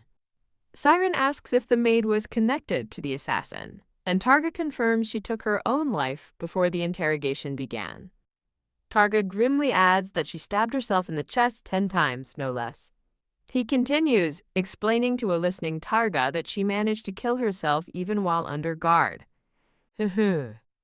Targa smiles darkly, concluding the maid was prepared for this outcome all along. Looking down at Siren, Targa declares that the maid's suicide is the simplest solution to the problem. Enraged, Targa grabs Targa's arm, yelling at him to stop and asking what the child has done to deserve this. As Targa begins to walk away, Targa demands to know what he's talking about. Targa takes Siren from Lowen's arms, announcing that he is taking the child away now. Targa furiously demands to know where Targa thinks he is taking her. Walking away with Siren, Targa turns the accusation around, questioning his father's motives for keeping the unconfirmed child. Siren looks back, thinking that her grandfather wouldn't do something like that. Targa explains that since it will take months for Roskia's power to manifest, he refuses to let his father use the child as a hostage. He confronts his father, arguing it isn't safe to keep a nameless child, and Targa sputters that she's too young for a name. Reaching out his hand, Targa decisively states, "Fine, I'll give you a name." He points to the child, declaring her name is Estelle, for she will bring a star to his home. With a stern gaze, Targa asks if giving her a name means there will be no more incidents like yesterday. Estelle clutches her dress, quietly absorbing the weight of her new name and the promise attached to it. Estelle reflects that she didn't make a shallow promise, especially considering the beast-like side her father recently showed. Gripping his cloak, she realizes that from the moment she saw him, she might have known he was her father all along. Estelle looks up at her father with newfound determination, and he gazes back down at her. A frantic Targa begs Estelle to stay, asking why she would follow Targa to such a harsh place. Targa glances back, reaffirming his promise that once they are home, such incidents won't happen again. As Targa and Lowen depart with Estelle, Targa watches them go, defeated.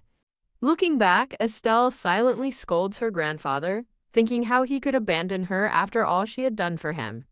She recalls thanking him, realizing that without his help, she never would have met her father. Estelle puts on a show, waving goodbye with a loud crocodile tear cry of "Blah blah." Elsewhere, a red-headed guard laments that he should have stayed by his master's side, but his companion insists it wouldn't have mattered. A guard spots Targa and Estelle approaching down the hall, calling out to his captain in alarm. Duke Targa stands with a severe expression, while Estelle and Lowen look on with apprehension. The red-headed guard runs toward them, demanding to know what is happening and who the child is. The guard confronts Targa, insisting he can't feign ignorance about the child, but Targa bluntly replies, "I don't know." Targa repeats his denial with a sly smirk as the frustrated guard thinks to himself that, of course, he would say that. Turning away, Targa coolly instructs someone to summon the carriage for their return to the ducal estate. Estelle clenches her little fists, excitedly imagining how beautiful the ducal estate must be. She fantasizes about soft bedding, delicious food, and a warm welcome from the staff. Estelle is overcome with pure, heart-pounding excitement for her new life. The scene transitions to the dark, dilapidated exterior of their destination. As Targa and his party arrive, a group of servants lines up to greet him, announcing his return. Estelle is horrified by the filthy, collapsing estate and unfriendly servants, screaming internally that it's fallen apart and she shouldn't have left the palace. The nervous servants fidget, looking downcast and weary. Held in Lowen's arms, Estelle thinks that the servants' attire is far too shabby for greeting their master.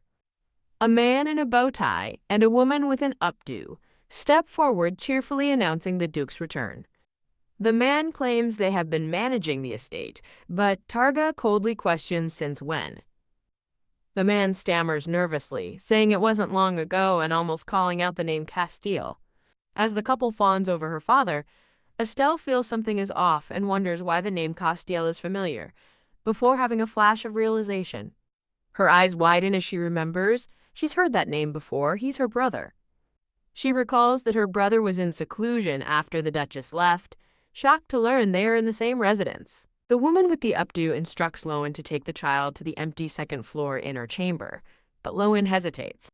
The man in the bow tie offers to wake the young master, but Targa declines, telling him to just lead them to the room. The woman with the updo leads the way as a compliant Lowen follows with Estelle. As they walk up the stairs, an uneasy feeling that something is off begins to surface. Estelle takes in the shabby manner and considers her brother, who won't even show his face. She concludes with certainty that everything about this place is strange. The next day, Lowen enters with a tray, cheerfully wishing the newly awake Estelle a good morning. Lowen explains that a kind knight supplied them with baby food, noting his surprisingly gentle nature, and then tells Estelle she must be having a hard time adjusting. Lowen whispers to Estelle, expressing her doubt that they should be using such a room. Looking at the antique furniture, Lowen can't help but wonder about the room's history. Lowen nervously asks if this was the late Duchess's room, but Estelle tells her they were assigned it, so there's nothing to be done. Lowen confesses to Estelle that she feels she can ramble on because it seems like the child is truly listening. Confused at first, Estelle then cheekily thinks to herself, "You're only noticing that now?" Lowen leans in, asking Estelle if she isn't the least bit scared of her father. As Lowen frets that she still feels uneasy despite Estelle's adaptation, Targa appears in the doorway. Startled, Lowen greets her master, asking why he's here so early in the morning. Targa announces he will be away for a while, causing Estelle to panic that he's leaving so soon. He explains that he left the battle in a hurry and needs time to wrap things up. He hands Lowen a pouch, telling her to use its contents for whatever they need in the steward's absence. Estelle and Lowen cautiously peek at the mysterious pouch. They gasp in unison as they see the pouch is overflowing with gold coins. Targa adds that if the pouch isn't enough, they can use things from the room or find more money in a drawer. Thump. Estelle reaches out in a panic, realizing she forgot to ask for something crucial. She internally begs him to at least give her a name before he leaves. Just like that, her father left, leaving Estelle and Lowen behind in the room. A woman with dark blue hair, introduced as Lady Lac, appears with a basket of flowers and a bright smile. A new maid thanks Lady Lac for her help, and Lady Lac replies that she must take care of Castiel's younger sibling. Now in a new blue dress, Estelle toddles curiously toward a glass cabinet. Tap! A hand suddenly grabs her wrist, stopping her in her tracks. Lady Lac holds Estelle's arm with a chilling smile, telling the baby, "That won't do," as Estelle stares in wide-eyed fear. A panicked Lowen rushes to Estelle's side as Lady Lac calmly asks her to understand the situation. With a chilling smile, Lady Lac warns Lowen to be careful, explaining the room holds great significance for Castiel and that they must not damage anything. Lowen apologizes profusely and Lady Lac feigns concern, worrying that any mishap could make the young master resent Estelle. With a bright, cheerful wave, Lady Lac takes her leave, telling them to call her if they need anything. Lowen turns back to Estelle and apologizes again for the tense encounter, hoping the child understands. Estelle initially thinks that the staff seems so attentive and considerate, but her thoughts quickly turn dark, realizing this perfectly executed hospitality isn't kindness at all. She perceives their actions as a silent warning. They will provide everything so long as she never leaves this place, making her wonder what they are hiding. Glaring up at the seemingly oblivious Lowen, Estelle silently questions what on earth they are trying to hide here. Several more days pass under the guise of kindness, but the suspicious surveillance never lets up. Lowen brightly presents a basket full of fresh food to the young lady. Lowen cheerfully explains that the kitchen staff gave her every ingredient she asked for, or, more accurately, they simply didn't say anything when she took them. Estelle, reading a book, cheekily thinks that her poor maid isn't being paranoid. Lowen is being completely excluded. After days of being confined by Madame Lace's rules, Lowen finally begged for permission to take Estelle outside and was granted short outings. When Lowen tries to interact with the servants, she is completely ignored, prompting Estelle to think they're treating a noble lady as if she doesn't exist.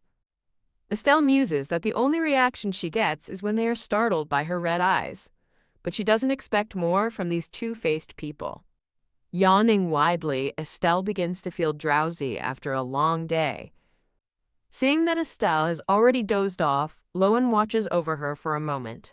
Lowen decides that while Estelle is sleeping, she will do some laundry and perhaps look for some fabric. Confident that the child won't wake up, Lowen slips out of the room. Snap! The moment her maid is gone, Estelle's eyes fly wide open. With renewed determination, Estelle sits up, thinking she will have to deceive sweet, naive Lowen for a bit.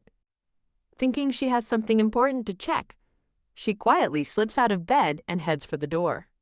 Estelle cautiously sneaks down the long, empty hallway, determined to explore. She recalls the first thing she learned while wandering with Lowen. They are the only ones staying on the second floor. Her second observation is noted as she sees the two stewards downstairs. She confirms her suspicion. The servants never come up past the first floor. Realizing there's less risk of being caught, she resolves to visit the one place in the mansion she hasn't been to yet. Her destination is the dark and ominous third floor. Estelle determinedly makes her way up the dusty, unkempt staircase. Looking around the desolate landing, she feels certain that her brother, Castile, must be somewhere on this floor. She finds it hard to believe the young master's room could be on such a grim and neglected floor. Peeking from the stairs, Estelle overhears a woman complaining about that thing going to the kitchen and reflects that the palace would call the estate a monster's castle. Another servant, a man, asks the woman why she doesn't just kick the bothersome nanny out. With furious indignation, the woman exclaims that she wishes she could. Estelle recognizes the woman as Madame Lace and realizes they can't simply fire Lowen, who is a nanny from the imperial palace. The man in the bow tie reminds Lady Lack of their precarious situation, saying they're about to be thrown out penniless and shouldn't worry about the nanny. Lady Lack furiously retorts, blaming him for gambling away the mansion the Duke provided as child support. It all clicks for Estelle, as Lady Lack's sinister thoughts reveal her guilt over switching out items in the mansion. The man gloats about their perfect setup for thievery with an absent mistress, an indifferent master, and the excuse of caring for the young master, TSK. He dismisses the idea of getting money from Satin, whose name sounds familiar, to a listening Estelle. He scoffs that Satin was a duke's daughter with only debts, and Estelle realizes with horror they are disrespectfully talking about the late Duchess. Clapping a hand over her mouth, Estelle is enraged by their blatant disrespect for her mother. Rustle. Her accidental noise startles the two conspiring servants. Lady Lack storms into the hallway, investigating the sudden sound. She wonders aloud if Castiel has crawled out of his room, but the man assures her he wouldn't dare, threatening to withhold his meals. Ho ho! Lady Lack boasts that the little rat trembles at the sight of her, as they've kept him in line since he was young. As the pair walk away to check on the other servants, Estelle watches them go from her hiding spot. Overwhelmed with guilt for her brother's suffering, Estelle quietly whispers, "I'm sorry." Peeking into the room, Estelle sees a young blonde-haired boy and realizes with a jolt that he has red, odd eyes, just like her. As Estelle recognizes him as her brother, the boy flusters, denying that he's the one she's looking for. The boy stammers nervously, trying to reassure her not to worry. As a confused Estelle looks on, the boy thinks to himself that she is much prettier than a monster like him. He calls her beautiful like the stars, and urges her to return to her clean room. Thump. Estelle suddenly grabs his arm, stopping him. Startled, the boy, Castiel, asks why she is suddenly grabbing his hand. With firm resolve, Estelle internally demands that he take her with him. Castiel asks what she means, and Estelle internally screams for him to take her to her room. Gripping his sleeve, Estelle repeats her demand out loud, asking him to take her to her room. Castiel stammers in complete shock at her request. Feigning terror, Estelle internally exclaims that she's scared of heights to convince him. The scene shifts to the dark, creaky staircase, emphasizing the unnerving atmosphere. Looking down the precarious stairs, Castile shakily tells her to be careful. Castiel awkwardly carries a stiff Estelle down the stairs, confused by her strange posture, while she inwardly notes his concern. Trembling as they descend, Castile urges her to hang on just a little longer. After setting her down, Castile says he will be on his way, but Estelle grabs his hand, preventing him from leaving. He asks if she wants him to stay, but says it's not possible, as Madame Lace will be bringing dinner in 2 hours. Annoyed at first, Estelle quickly decides 2 hours is enough time for a look around. "Let's go then," she declares. Pushing open the grand door to her room, Castile stares into the opulent room, completely awestruck. He begins to act nervously, making Estelle feel awkward with his fidgeting. Estelle internally vows to her brother that she's here now, and together they can change things. She offers him a biscuit, and he cautiously asks if it's for him. Eek! He refuses, but Estelle grows frustrated, asking why he is creating distance between them. Changing the subject, Castiel asks if she will skip her nap again tomorrow, confusing Estelle. Estelle looks up at her brother, pondering his hopeful question.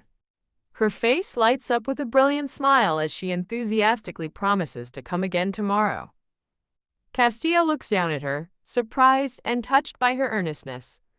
A shy, happy smile finally breaks across his face.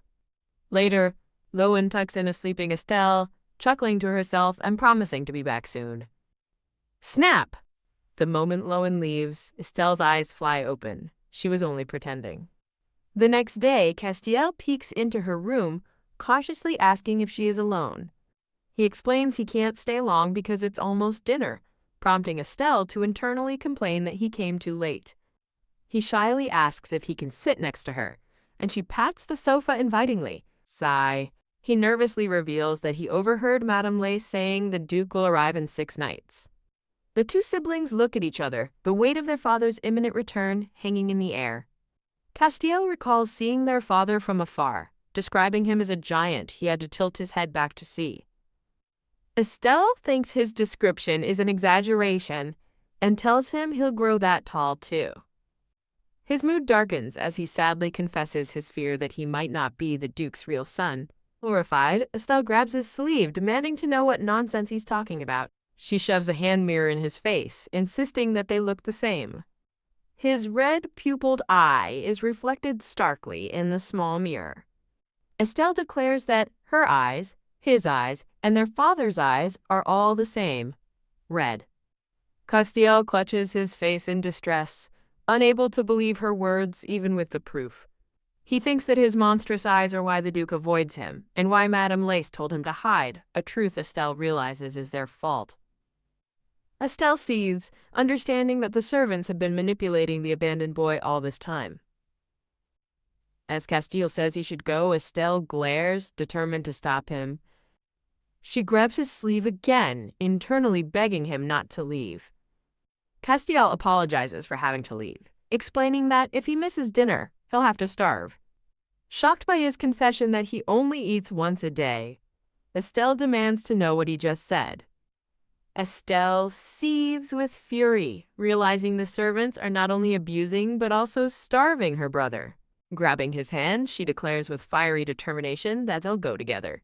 She inwardly vows to teach the villainous servants a lesson they'll never forget. The scene shifts to a starry night in the Kirk's Highlands, an area known for demonic beasts. In this new setting, a grown, blonde-haired man in a dark cloak stands over a defeated demonic beast. The man, a commander, looks on with a calm, stoic expression. A dark-haired subordinate approaches, reporting that the area is now clear. The subordinate asks what's on his mind, but the commander quietly dismisses his concern. A red-haired woman scolds a man named Mars for his tone, but he insists she knows he's right. Mars recounts that while they fought the beasts, it was their commander who ultimately wiped them all out. The red-haired woman complains that the Royal Knights will simply show up to plant their flag and steal all the credit. Mars agrees, adding they'll take the spoils of the hunt too, while the woman notes the commander's lack of desire. The commander's eyes glow as he shatters a barrier, coolly telling his subordinates they can leave if they wish.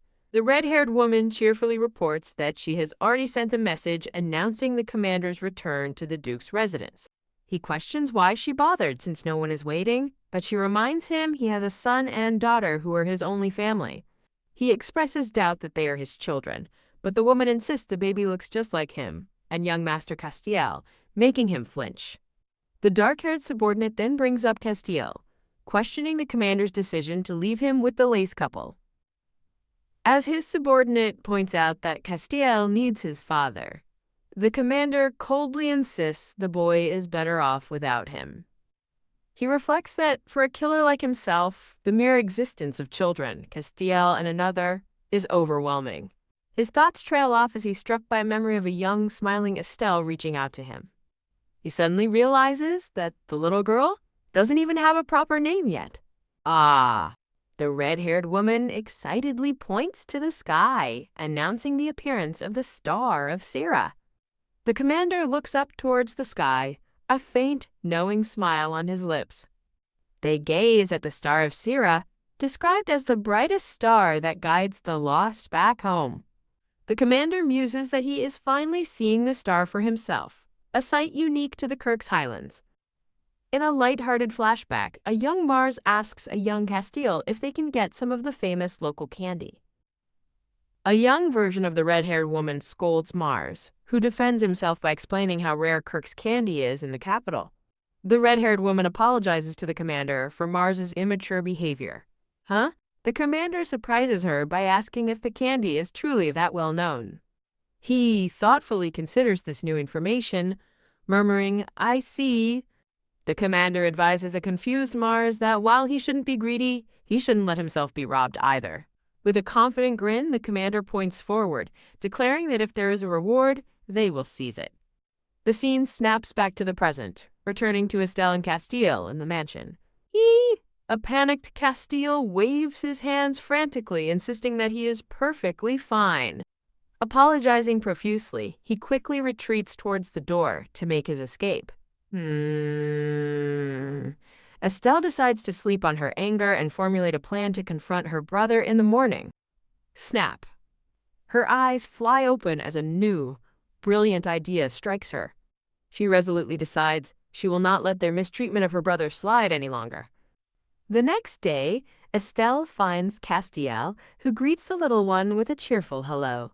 He invites her into his shabby room, and Estelle cautiously steps inside.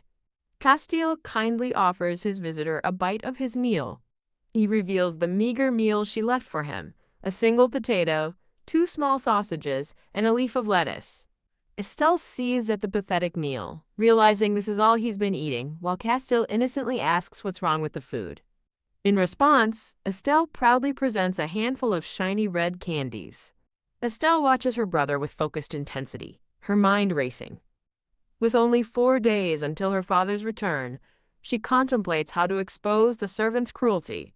Her first idea is to have Castiel report the abuse, imagining him crying to their father while the servants beg for mercy. Hee. She quickly dismisses the plan as hopeless, knowing her brother's timid nature and his gratitude for a few simple candies. Haya. She imagines herself as a tiny warrior attacking Madame Lace, deciding her second option is to rescue her brother herself. She quickly realizes this plan is physically impossible for at least 5 more years, as the imaginary Madame Lace easily grabs her. Back in reality, Castile holds out the candies and innocently asks what's wrong with his little sister. The camera focuses on the handful of sparkling red candies he is offering her. Without warning, Estelle grabs a candy from his hand and pops it into her mouth. A shocked Castiel stammers her name as she continues to help herself to his candy. He desperately cries that it's his secret candy stash and asks why she's taking them. Teased Estelle stares back with fierce resolve, thinking that this is all for his own good. She defiantly shoves more candies into her mouth, stuffing her cheeks. Wah! Castile starts to cry as she takes all his candy, but still meekly asks if it's tasty. With red candy smeared on her face, Estelle internally apologizes, convinced he'll suffer forever if she doesn't do this. She teaches Castiel a hard lesson about protecting what's his while thinking how tasty the stolen candy is. This tough love lesson continues for the next couple of days, with Estelle confronting a terrified Castiel. She systematically takes all of his food, and he eventually gives up trying to stop her. On the 3rd day, Castiel watches Estelle as she sits and eats. With a small, hopeful smile, he gently asks what she has for him this time. Estelle holds up a piece of food, as Castiel asks if it's like the cookies she gave him before. Her eyes gleam with purpose. The time has finally come for her plan. With her brother now starving and desperate, her timing is perfect. She whispers, "Brother," to get his attention, then pulls back, falsely apologizing that there's nothing left as she tugs his hair. She holds up a picture of a man and a woman, exclaiming, "This look." Castiel admires the drawing, calling it a famous fairy tale, but Estelle dismisses that as irrelevant. She points to the woman's necklace in the drawing, asking her brother what it is. Castiel says he doesn't have a necklace like that, nor the other jewels she points to. He mentions that Madame Lace owns all these things, which makes Estelle's eyes narrow with suspicion. A sudden realization dawns on Estelle as she looks at the picture again. She understands that the tiara in the drawing is one of the items that belongs to Madame Lace. Gritting her teeth, Estelle finally comprehends what has been happening. As Estelle purposefully walks away, Castiel peeks out and asks where she is going. He anxiously calls after her, asking if they will see each other tomorrow. Pausing, Estelle confirms her theory. Madame Lace forced Castiel to steal the late Duchess's possessions. She heads down the hall, recalling that Madame Lace's room is on the same floor, opposite her brother's. Determined, she vows to gather evidence of their crimes before her father returns. She silently approaches Madame Lace's door, reaching for the handle. She carefully peeks through the crack in the door into the dark room. Believing this will be easy, she quietly slips her foot inside the room. Tiptoeing, Estelle stealthily enters the unsupervised room. She gets on the floor to look under the furniture, deciding to find the jewels first. She pictures the hoard of stolen jewelry, convinced they must have stashed it somewhere nearby. She figures they hid it somewhere accessible but safe, her eyes landing on a bag of red candies. Remembering her brother mentioning Madame Lace's candy jar, an idea sparks in her mind. Believing there must be a clue there, she reaches for a flower-shaped candy dish on the floor. Suddenly, she freezes, overhearing a voice from outside the room complain that they lost again today. A furious Madame Lace argues with a man, who retorts that she shouldn't act high and mighty since she lost everything too. The man insists they must win it all back in one go so they can buy the title she covets. Madame Lace and the man enter the room, shocked to find it in disarray and wondering who was there. The man angrily questions who could have entered, reminding her that this isn't some random house. Madame Lace declares their need to reclaim the house and title, prompting the man to call Castiel a nuisance. TSK. The man sneers that the house will be his if not for Castiel, but admits leeching off the Duke's money isn't all bad. Imagining a vast treasure, the man vows they will bleed the Duke dry and then reclaim the title. The man questions their plan while Castiel is alive, but a chuckling Madame Lace assures him there are plenty of ways to handle it. Crash, believing the Duke won't want to see the child, an enraged Madame Lace smashes a vase. Startled by the crash from her hiding spot, Estelle wonders if someone has entered the room. Estelle appears cautiously from her hiding place, looking nervous. A hand suddenly grabs Estelle's arm, and a voice demands to know how she got in here. Oog, a tear wells up in Estelle's eye as she looks up in pain. Wah. The man violently shakes Estelle, who cries out in terror. Waha. Tilde. As Estelle continues to cry, the man angrily tells her to quiet down. A brown-haired maid rushes in, crying out, "Yeah, young lady!" TSK. The maid, now holding a sobbing Estelle, is chided by the man for not being around when he was searching for her. Madame Lace arrives, angrily questioning why the child is in her room as the maid apologizes. Cradling the crying Estelle, the maid confronts Madame Lace, vowing to report her neglect to the Duke.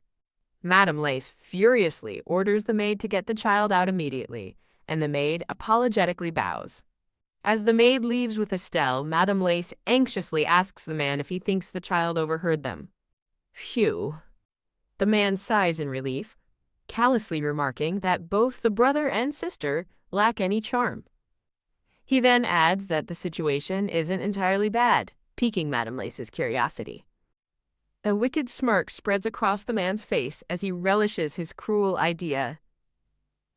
The thought echoes as a vision of shattering red gems symbolizes his violent intentions for the children. The maid, holding Estelle, worriedly asks if the young lady is all right. She gently places Estelle on a small couch, confessing that the ordeal nearly gave her a heart attack. As Estelle wipes her tears, the maid tells her she could have simply asked for candy instead of sneaking around. The maid makes Estelle promise not to wander off alone again, to which the little girl just sniffles. Promising to get her some water, the maid leaves Estelle alone for a moment. The moment the maid is gone, Estelle quickly reaches inside her dress. She pulls out a stunning hoard of stolen jewels which spill from her dress. Estelle holds up a large, sparkling brooch, seeing her reflection and thinking that her maid, Rowan, could have helped sooner. Ha ha! Exhausted but triumphant, Estelle celebrates her grand success in stealing the evidence. The next morning, Rowan brings a tray of food to Estelle, who is waiting on her bed. Estelle thinks to herself that with the jewels gathered, all that matters now is her father's return today. She resolves that they will need a decisive blow to deal with the shameless lace couple. Estelle refuses the food, prompting a concerned Rowan to ask if she's not feeling well. Clutching her stomach, Estelle claims to have a tummy ache, sending Rowan into a panic. Rowan offers to get a doctor, but stops short when Estelle gives her a sharp look, silently telling her to wait. Rowan recalls yesterday's incident, worrying about leaving Estelle alone again after finding her in the lace couple's room. Deciding she can't leave her, Rowan scoops Estelle into her arms, insisting they go to the doctor together. Carrying Estelle, Rowan stops another maid in the hall to ask for help. Ugh. The other maid recognizes them as the troublesome duo and hesitates, afraid of what Madame Lace might say. Rowan pleads for help, explaining the young lady is sick, but the other maid callously brushes her off, claiming to be too busy. As the rude maid walks away, a stunned Rowan can only stammer in disbelief. Rowan apologizes to Estelle, who is feigning pain, and promises to figure something out. Overcome with worry, Rowan decides she has no choice but to take the young lady to the doctor herself immediately. The rude maid blocks Rowan's path, coldly telling her to get out of the way. Rowan despairs, wondering why everyone is so heartless and fearing for the young lady's health. Estelle moans and presses her flushed face into Rowan's shoulder, putting on a convincing act of sickness. Rowan. It hurts, Estelle whispers, causing Rowan to panic and beg her to stay conscious as a nearby maid stops in alarm. Rowan grabs the frozen maid's arm, desperately begging her to call a doctor. As the maid stares, Rowan pleads again, insisting that the young lady is in terrible pain. A sharp sound echoes through the hall, signaling an abrupt interruption. Another servant announces, "Everyone, bow in respect," as the household staff turns to see a man in a fine suit arriving. With a dramatic flourish, the notice declares that the blonde-haired, red-eyed Duke of Berk has returned as the household staff bows.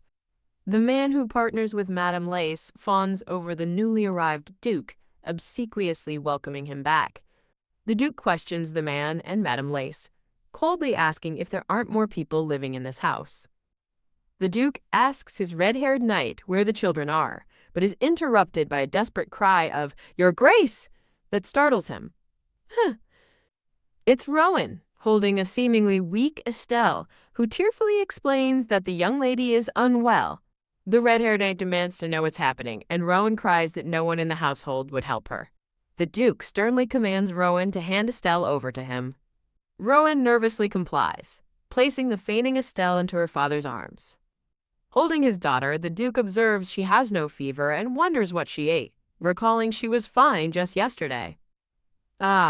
Rowan has a flash of realization, recalling Estelle ate candy from Madame Lace's room, which makes the woman and her partner flinch. The Duke silences a terrified Madame Lace with a single word and a glare that could freeze fire. Cradling his daughter, the Duke icily berates the Lace couple for failing to manage food, summon a doctor, or give any excuses. The Duke orders his red-haired knight, Terroir, to bring Castiel, but Terroir reports another man named Mars has already gone to his room. A sudden shout that there's a problem makes the Duke's eye widen in alarm. A dark-haired man named Mars bursts from a room, stammering about the young master as a body lies on the floor behind him. Mars announces that the young master is unconscious, and Estelle looks distressed while feigning weakness in her father's arms. A promotional banner displays various characters, offering a glimpse into other available stories. The Duke rushes to his son's side, calling out Castiel's name before holding the boy's limp, faintly breathing body. The Duke demands to know what happened to Castiel, but Mars can only report that he found the boy already unconscious. Huff! Huff! Madame Lace and her partner arrive at the scene, panting and looking shocked. Madame Lace begins to stammer an excuse as Estelle continues her act of being unconscious in her father's embrace. A dark, furious aura surrounds the Duke as he demands a full explanation for the state of his children. The man with Madame Lace collapses to his knees, desperately insisting this is all a misunderstanding. Madame Lace claims Castile was fine yesterday, but the Duke scoffs, contemptuously asking if his son looks fine now. The man protests that blaming them for the children's feeding is unfair, accidentally admitting they only gave them potatoes and milk. Hook! The man instantly claps a hand over his mouth, realizing his disastrous slip of the tongue. Madame Lace desperately tries to cover for her partner's mistake, claiming the young master has always been a frail and picky eater. In a sudden pivot, Madame Lace points an accusing finger at Rowan, shouting that it's all the maid's fault. Madame Lace falsely accuses a stunned Rowan of coveting the Duchess's belongings the moment the Duke left. Continuing her tirade, Madame Lace claims she and her partner are loyal servants who stopped Rowan from stealing and are now being framed. Rowan swears she's innocent, but the Duke glares, coldly stating that she has been at odds with him since her arrival.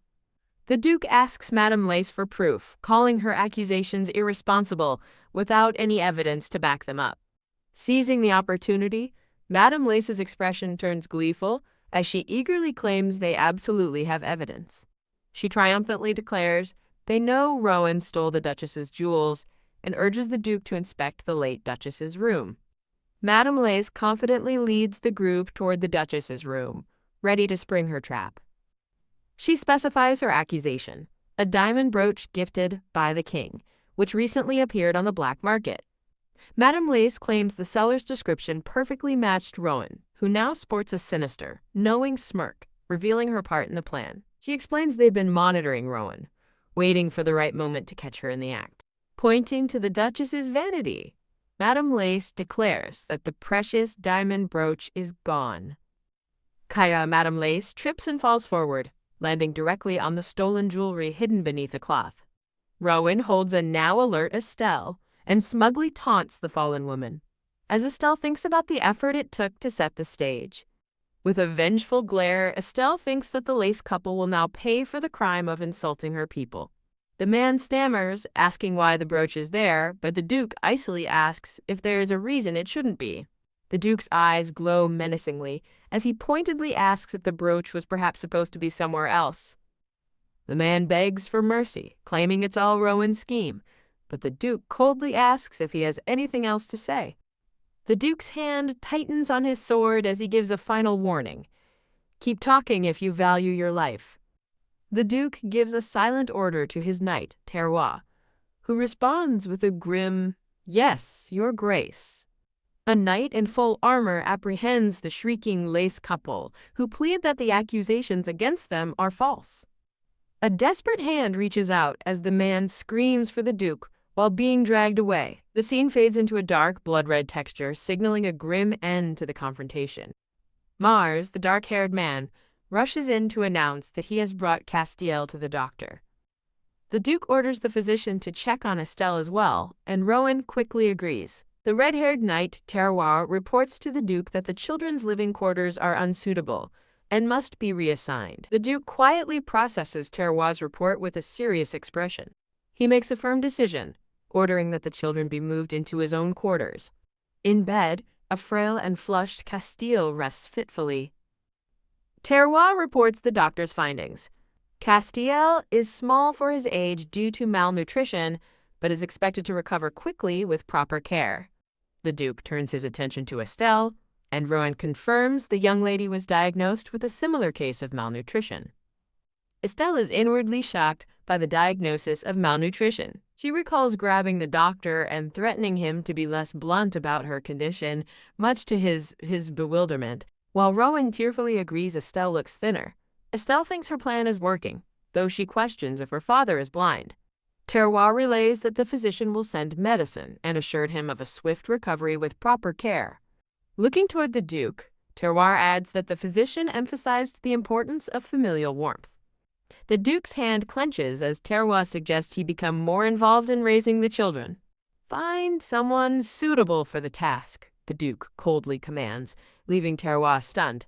The Duke flatly refuses, and Terroir looks on with disappointment. He concludes it would be best for everyone if someone else raised them, a pained look crossing his face. In a dark moment of self-loathing, the Duke believes it's better this way than letting a monster like him touch them. A couple of days pass after the commotion. A cheerful Rowan enters with a tray, asking if the young master is awake. Castile answers from his bed, and Rowan says she let him sleep since he seemed so peaceful. A proper, nutritious meal is placed before the boy on a silver tray. Overwhelmed with emotion, Castile's eyes well up at the sight of the food. He chuckles, realizing this wonderful new reality is not a dream, confusing Rowan. A flashback shows the meager meals of watery soup and bread he used to receive. Wiping a tear, Castile explains his disbelief, while Rowan gently chides him for crying. A hand gently wipes his face, as he's encouraged to eat and regain his strength. Thwack Castile recoils from Rowan's touch, startling her. He quickly apologizes, explaining his insecurity about his eyes when people get too close. From the floor, Estelle pops up to declare that her brother's eyes are the prettiest. Rowan smiles warmly, agreeing with the little one. She reassures Castile that she always thought his eyes were beautiful, bringing a happy blush to his face. Estelle smugly thinks that she and her brother have grown close and everything is fine. As her father's footsteps approach, Estelle reflects on her recent improvements in health and communication. Bang the Duke throws the door open, demanding to know if they've finished their meal. His sharp eyes scan the room as he wonders if the food is being served correctly. Terrified, Castile immediately begins stammering an apology to his father. He begs for forgiveness for everything, confusing the Duke. The Duke scoffs, demanding to know how his son can apologize without knowing his mistake. Castile flinches, unable to form a response under his father's cold gaze. Estelle bravely steps between them, defiantly declaring, "I don't like that." HMPH. She resolves to stop her father from bullying her trembling brother. The Duke dismisses her babbling, and Estelle grows frustrated with her own pronunciation. A nearby knight translates her words, causing the Duke's eye to twitch in annoyance. Eek! Both children jump in fear, as Estelle privately notes how intense her father is. She points accusingly at the Duke, demanding to know why he's questioning them. The knight translates again, telling the Duke that his daughter told him to stop, which seems to land a blow. The Duke turns on Rowan, demanding an explanation for the children's rudeness, and she stammers that they are just young. Terroir arrives with a smile, announcing he's finally found the Duke. The Duke asks for a report, and Terroir reveals a pouch of gold, explaining the interrogated couple were well-known crooks, making them easy marks. Terroir informs the Duke that the criminal couple was more vicious than anticipated, lamenting the time the mansion was left in their care. The Duke listens as Terroir reveals the couple secretly sold the late Duchess's jewels, prompting him to realize more than just diamonds were stolen. Terroir expresses his frustration, explaining that despite their interrogation, the couple is now denying they ever saw any jewels. "That's a lie," the Duke declares, just as Castile speaks up, bravely stating that Madame Lace ordered him to bring the jewels. Terroir is stunned that the couple forced the young master's involvement, while a frightened Castile immediately apologizes, fearing he's done wrong. Panicked, Terroir hastily reassures the young master he isn't being scolded, but explains the investigation is stuck because the culprits keep denying everything. Castile realizes they can't track the stolen goods on the black market without knowing exactly what's missing. There are 13 red gems. With startling clarity, Castile perfectly recites the stolen treasury: 21 green gems, 8 blue gems, and 132 gold coins. Castile finishes his detailed inventory, adding a pendant to the list and confirming there were several hundred jewels in total. A silent moment hangs in the air as the Duke, Terroir, and Rowan stare in awe at the two children on the bed. Snap Terroir claps his hands together, having just had a brilliant idea. Terroir and Estelle share a look of excitement, as Estelle thinks about how incredibly cool her big brother is. Terroir eagerly asks Castile to accompany them, saying his help is needed, which makes the boy blush and stammer if he's truly useful. Estelle beams with pride, realizing her brother, whom she thought was weak, possesses an amazing hidden ability. The Duke suggests they all go together, and Estelle eagerly chimes in, wanting Rowan to come with them too. With newfound purpose, the Duke turns and walks toward the door, ready to act on the information. He pauses for a silent, contemplative moment, a subtle aura of power gathering around him. The Duke walks ahead, annoyed by the cheerful group following him, which includes Terroir, Rowan, Estelle, and Castiel. Mars rushes to the Duke, holding a letter and announcing its arrival from Marquis Milos. The Duke turns and addresses Mars by name, causing the dark-haired man to respond with a confused yes. With a menacing shadow cast over his face and glowing red eyes, the Duke quietly asks, "Am I scary?" A terrified Mars breaks into a cold sweat, unable to do more than stammer, "What?" In a moment of sheer panic, a chibi Mars mentally despairs over the terrible hardship he's enduring. The scene transitions to a pristine white castle gleaming under a bright sky.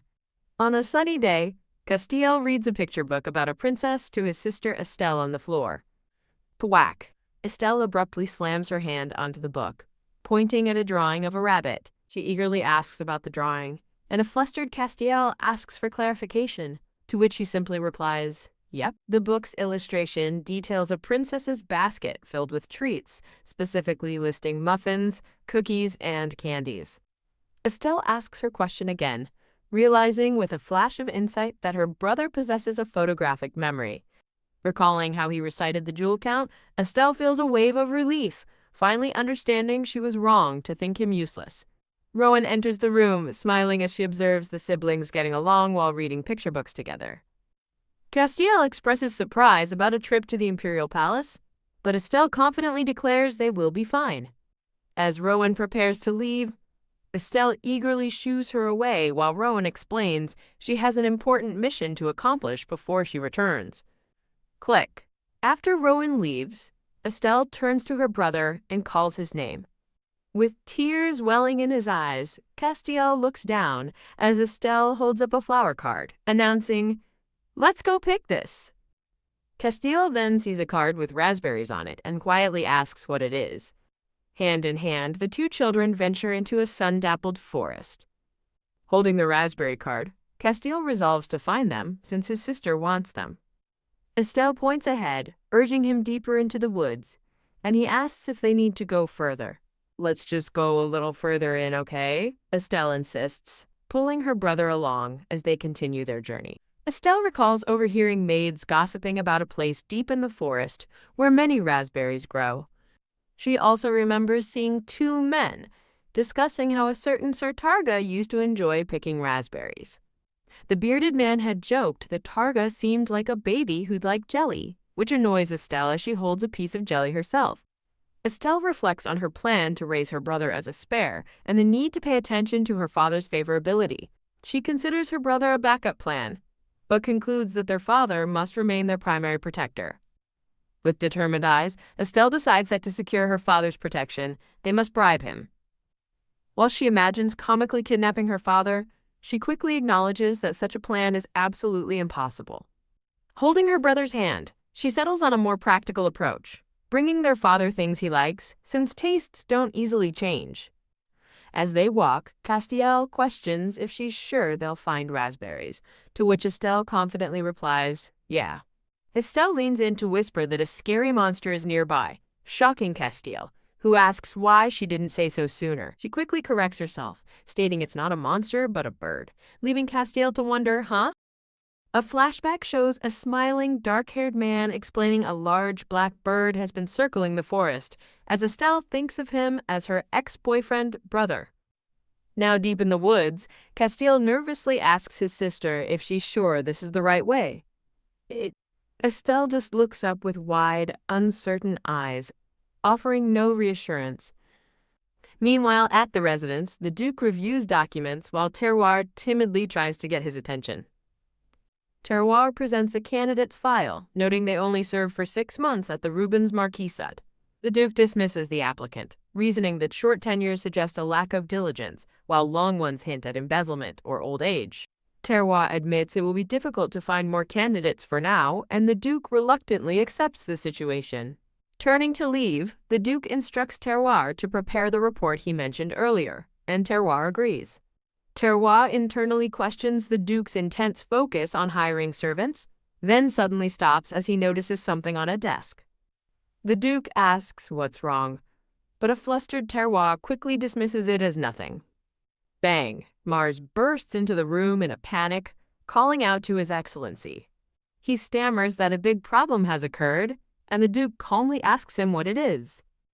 The lady and young master have disappeared. Mars cries, and the Duke's face contorts with fury as his eyes glow a menacing red.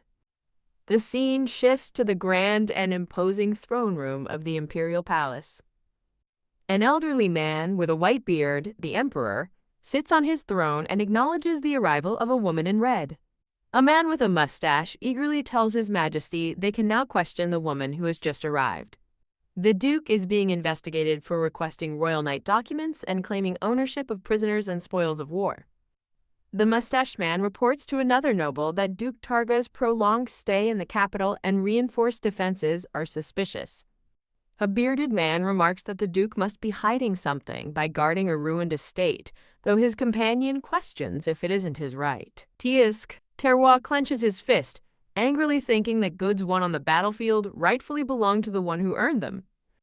An advisor decries the Duke's selfishness, but the woman in red defends him, stating he is only claiming what is his. The Emperor slams his fist down, bellowing for silence to end the bickering. Pointing at the woman in red, the Emperor decides they should just ask her directly instead of arguing amongst themselves. He asks the woman if she suspects Targa of anything unusual, and she is visibly startled by the direct question. Rowan nervously claims she doesn't know and cannot speak on such certain matters. An advisor sternly reminds Rowan that she is still a servant of the imperial palace. A dark vision reveals the Duke's power to freely manipulate human blood. Rowan realizes this is beyond her ability to handle, fearing that if the truth spreads, it will harm the young lady. Feigning ignorance, Rowan claims she has rarely seen the Duke, having been busy caring for the child. The Emperor leans in, asking what about the child, causing Rowan to gasp in surprise. The Emperor's face is a mask of stern concern. With a loud bang, the Emperor silences an advisor who tries to speak. He urgently asks if the child is properly cared for, as Rowan panics, hoping the vile man wouldn't leave a child unharmed. The Emperor scoffs, musing that the girl must be living comfortably with a new name, and then asks what it is. Rowan is forced to admit that the child has not yet been given a name. Still no name, the Emperor asks in disbelief as Rowan quietly confirms. "I knew it," Rowan thinks with a jolt, remembering the Duke promised to name the child but failed to do so. Enraged, the Emperor shouts that the insolent fool will be held accountable immediately. Back at the Duke's estate, Terroir learns the children went into the forest and asks a maid why she didn't stop them. She apologizes, assuming they were supervised. The Duke pants for breath as he desperately searches through the woods. He tries to calm himself, thinking the mansion's barrier will keep them safe, and they couldn't have gone far. But an unshakable anxiety grips him as he clutches his chest. Wiping his brow, he wonders why they would run away just as he discovers a patch of raspberry bushes. He stops, staring at the abundant, sparkling, wild raspberries. To his surprise, he finds Castiel and Estelle standing with other children near the berries. A painful memory surfaces of being warned that poisonous wild raspberries could be fatal. He recalls his younger self asking if eating them would stop people from calling him a monster or a witch's child. In a haunting flashback, a young, white-haired version of the Duke defiantly eats a poisonous berry, blood staining his lips. In the flashback, a young boy with dark hair points at the young Duke and calls him a loser. The young Duke, bleeding from the mouth, wonders in confusion why the poison isn't working on him. The dark-haired boy and his companions laugh cruelly at the young Duke's failed attempt. As laughter echoes, a shadowy figure mocks Targa, knowing wild raspberries could never kill him. Back in the present, the Duke's hand stops just short of the raspberry bushes, caught in the memory. He clutches his head, questioning his sanity as the painful memory resurfaces unexpectedly. He looks up at the darkening sky, noting that it looks ominous as he stands in the forest. The Duke reflects that he doesn't understand love, viewing it as a fragile thing he doesn't dare to touch. He recalls the feeling of holding a trembling baby Estelle, completely unsure of what to do. He then remembers seeing his frail son, Castiel, and feeling utterly helpless to aid him. The Duke remembers his heart freezing, unable to offer words of comfort he himself had never known. Shaking off the past, he clenches his fist, resolving to focus only on finding the children. Suddenly, a sharp sound pierces the air, and the Duke turns abruptly toward its source. His eyes widen in alarm as he recognizes a scream and pinpoints its location. Meanwhile, Castile and Estelle's small feet tread through the darkening woods. Estelle continues to lead her brother by the hand, pulling him deeper into the forest. Castile looks around nervously, telling his sister that he thinks they are lost and there are no raspberries here. On the verge of tears, Castiel pleads with his sister to just go back home. As rain begins to fall, a tiny panicked Castiel worries that they don't even have an umbrella. Estelle suddenly gets his attention, urging him to look at something as he turns, confused. Estelle looks up in delight, surrounded by glowing orbs of water that seem to float around her. Ting. As she asks if he sees it too, a surprised Castiel realizes the water is hovering. She smiles, telling him that's not all as she prepares to do something more. Estelle reaches out and touches one of the larger water droplets with her finger. A protective sphere of water forms around the two children, shielding them completely from the rain.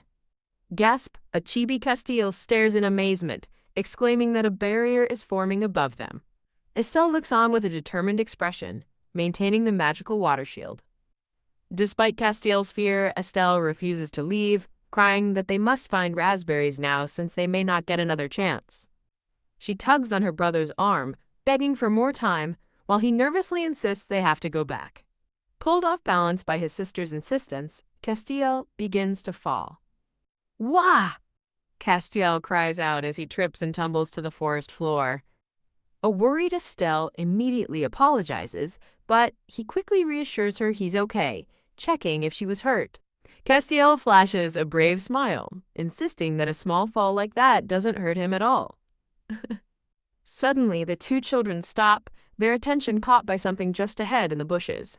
They've discovered a large, sparkling patch of the raspberries they were searching for. Raspberries! Castiel shouts in excitement as he and Estelle hurry toward the bushes. The siblings arrive at the raspberry patch, their faces bright with success and delight. Estelle apologizes again for knocking him over, but points out that it led them to their goal. In a cute chibi form, Estelle happily declares her brother a perfect 100-point brother for his efforts. Castiel asks if they have enough, but Estelle wants a little more. He agrees to pick a few more before they leave. Suddenly, Castiel shoves his sister out of harm's way with a cry of, "Watch out!" as she screams. With a branch sticking out of his shoulder, Castiel grimaces in pain, but tells Estelle to hide behind him. Holding a small stick, Castiel bravely confronts a monstrous red snake, warning it not to come closer. The giant crimson snake hisses, its menacing green eyes fixed on the small boy. Castiel tells his sister he will hold the monster back and urges her to run and call for the adults. Estelle points in terror, trying to warn her brother of the immediate danger right in front of him. "Danger," someone yells, as the massive snake lunges toward an unsuspecting Castiel. A faint, confident smile appears on the Duke's face as he arrives on the scene.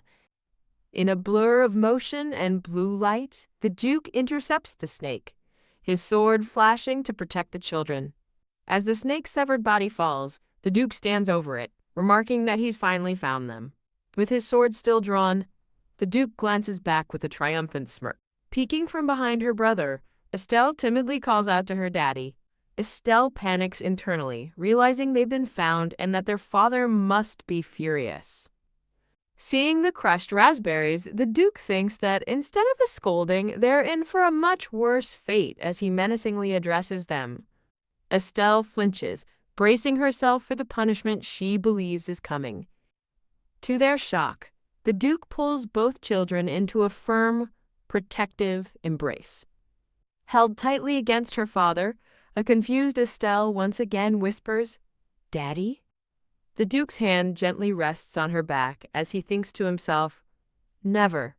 Ever again, he vows internally, holding them close with a relieved expression. Sobbing into his father's coat, Castile apologizes, blaming himself for taking his sister outside. As the Duke releases them, Castile explains that Estelle wanted raspberries, prompting a surprised look from his father. The Duke's expression softens as he looks down at his daughter. On the verge of tears, Estelle offers her father the handful of squished raspberries she managed to save. A close-up reveals the small, sparkling raspberries nestled in her palms. The Duke stares at the berries, thinking they look just like the ones from his painful past. He is hit with a memory of the dark-haired boy and his friends laughing cruelly at him. Estelle thinks that even though the berries are ugly, they hold the feelings of her and her brother. The Duke gently takes one of the small, crushed raspberries from Estelle's hand. He calmly places the raspberry in his mouth, closing his eyes. The Duke opens his eyes and, with a thoughtful expression, declares that it tastes good. Estelle protests, telling her father it's dirty, but he calmly announces their adventure is now over. Gently placing his hand on her head, the Duke tells her it's time to go home. He looks down at Estelle with a soft, gentle gaze. A wave of understanding washes over Estelle as she looks up at him. Her face breaks into a radiant, joyful smile. The Duke watches her, a rare, genuine smile gracing his own lips. Carrying his daughter and holding his son's hand, the Duke leads his children home through the woods. Back at the estate, a frantic Mars asks what happened, while Terroir reports being unable to find the Duke. Mars curses in frustration, wondering where the Duke is, as the maid Rowan looks on worriedly. Rowan clutches her dress, filled with regret and blaming herself for leaving the children alone. A knight suddenly spots something in the distance, shouting for the captain and pointing ahead. A narration announces the Duke has returned, walking serenely toward them with both children safe. Handing the girl to Rowan, the Duke explains the children got lost and instructs her to care for them. He then addresses his children by name Castiel Sierra, officially naming his daughter. Now held by Rowan, Sierra sweetly asks her father if they can go for a walk together, and he smiles. Sierra and Castiel look up at their father with hopeful, excited eyes. The children joyfully agree to the walk. The scene shifts to an outdoor training arena with wooden practice dummies. Chang's two swords meet in a powerful clash, sparking with blue energy. A flurry of strikes sends blue energy slicing through the air toward a training dummy. A white-haired version of the Duke clashes mid-air with Terroir in a fierce sparring match. Terroir is thrown back, collapsing to the ground from the force of the blow. The Duke stands over Terroir, who groans in defeat on the ground. Terroir yelps in alarm as he finds the Duke's sword pointed at him.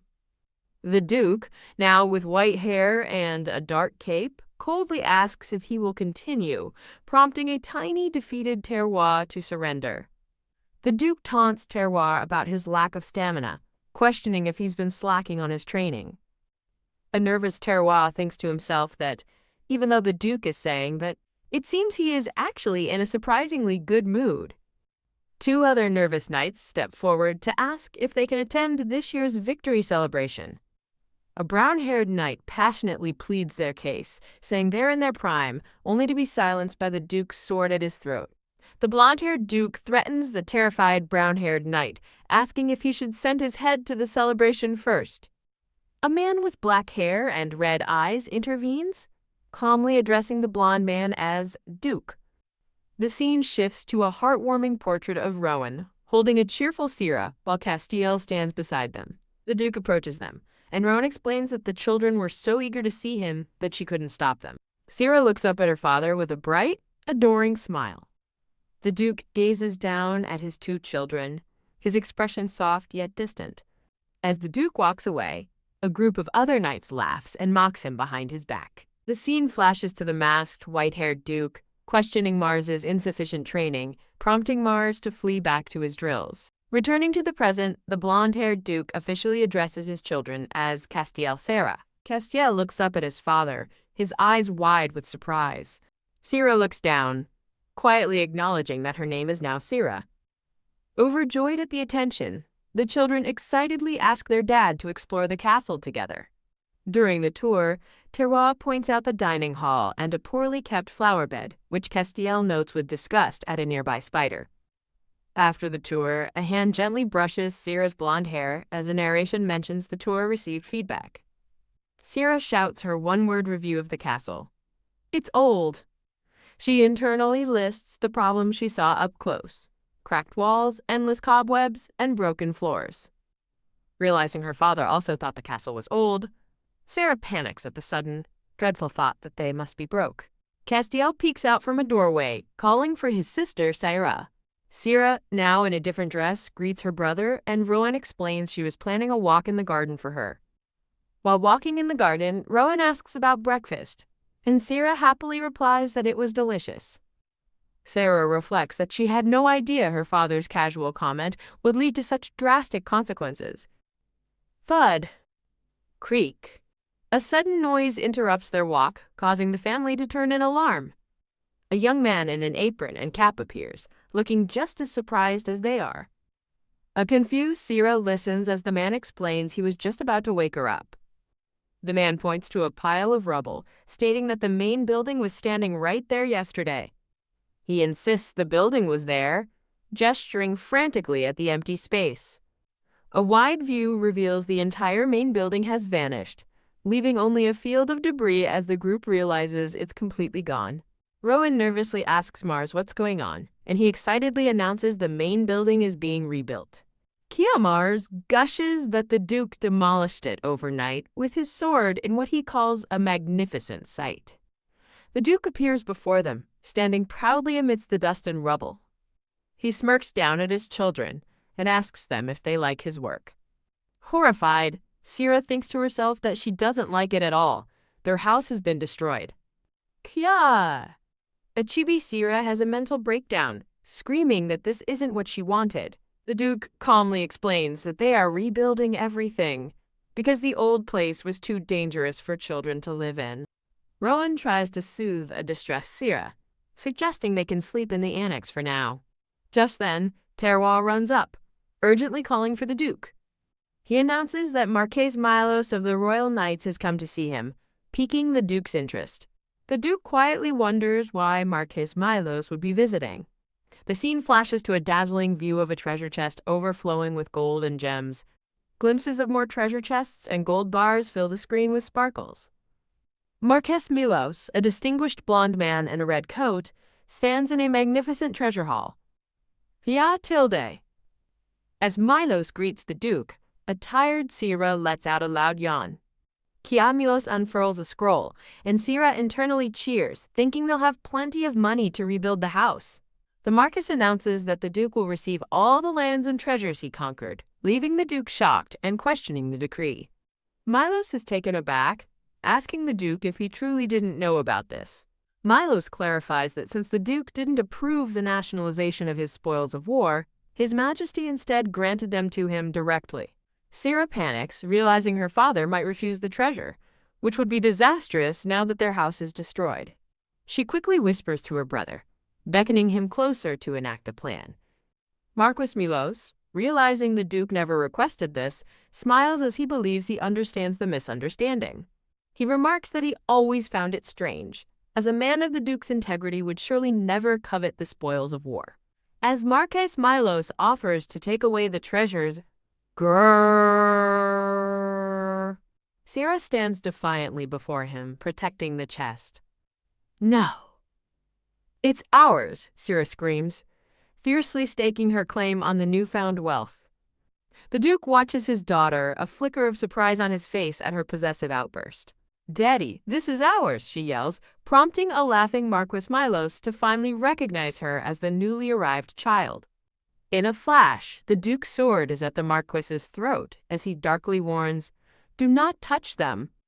With a menacing glare, the Duke intensifies his threat, declaring, "Do not lay a hand on my children."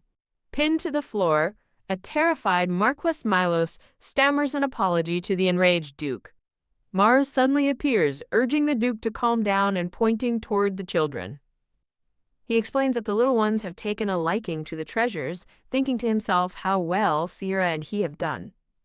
Mars argues they should make the children happy, especially with the cost of rebuilding, leaving the Duke to ponder his words. A nervous Marquis Milos attempts to take his leave, bowing hastily before the Duke's slight smile. He suddenly stops, exclaiming in panic that the numbers for the Kirkus Plateau don't add up. An inventory reveals that mines, ancient artifacts, and precious jewels are all mysteriously missing. The Duke grips his sword with a knowing smirk, watching the Marquis's growing panic. As the children look on, the Marquis stammers, asking the Duke how he could have possibly known. Sierra looks on with sudden understanding, thinking to herself that this is just like what she saw before. She vividly recalls the unbelievable memory her brother had shown her of these very events. "My deepest apologies, Your Grace." Marcus Milos cries from his knees, as the Duke thinks that the amount is far too small. As the Marquis promises to recalculate, the Duke coolly dismisses him, ordering him to deliver the spoils to his daughter instead. Surrounded by a floral aura, a deeply moved Sierra looks up at her father and whispers, "Daddy!" Chibi Sarah revels in her new position, thinking with a smirk, "This is the taste of power." HMPH. As Marques Milos returns with the remaining treasure and begs for mercy, a smug Sierra looks on with her arms crossed. As per her instructions, Sarah's brother meticulously inventories all the spoils, earning her praise. Gazing at the massive hoard of treasure, Sierra wonders just how many battles her father had to fight. Her eye is caught by a large, sparkling blue object that she assumes must be a jewel. As she reaches for it, she wonders why something that looks like a simple rock is among the treasures. Sizzle. The moment her finger makes contact, a wisp of steam rises from the rock's surface. "Ah!" Hot Sierra yelps, snatching her hand back in pain from the burning stone. Rowan rushes to her side, expressing shock that a mere rock could be so incredibly hot. Rowan.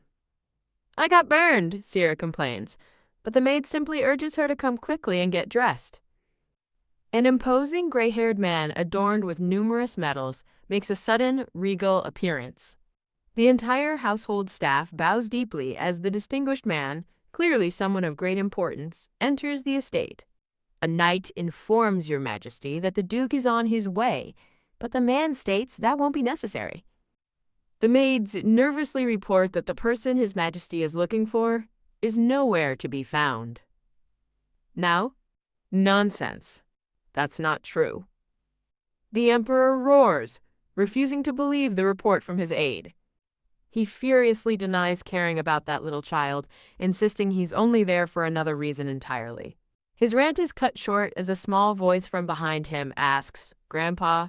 He turns to see Sierra, held by Rowan, reaching out to him with a bright, happy expression. Overcome with emotion, the Emperor sweeps his granddaughter into a massive, joyful hug. "She remembers me," the Emperor gleefully tells his aide Montes, who silently notes how he'd pretended not to care. As the teary-eyed Emperor begins to invite them to the palace, the Duke appears and coldly orders him to put Sierra down immediately. The Duke, now identified as Targa, stands firm in the doorway, his cold glare fixed on the Emperor holding Sierra. Later, in a calmer moment, the Emperor sits with the children, looking over a book with an interested Sierra. "Big brother wrote it for me." Sierra proudly tells him, causing the Emperor to look at her, moved. The Emperor appears lost in thought, prompting his aide Montes to cautiously address him as Your Majesty.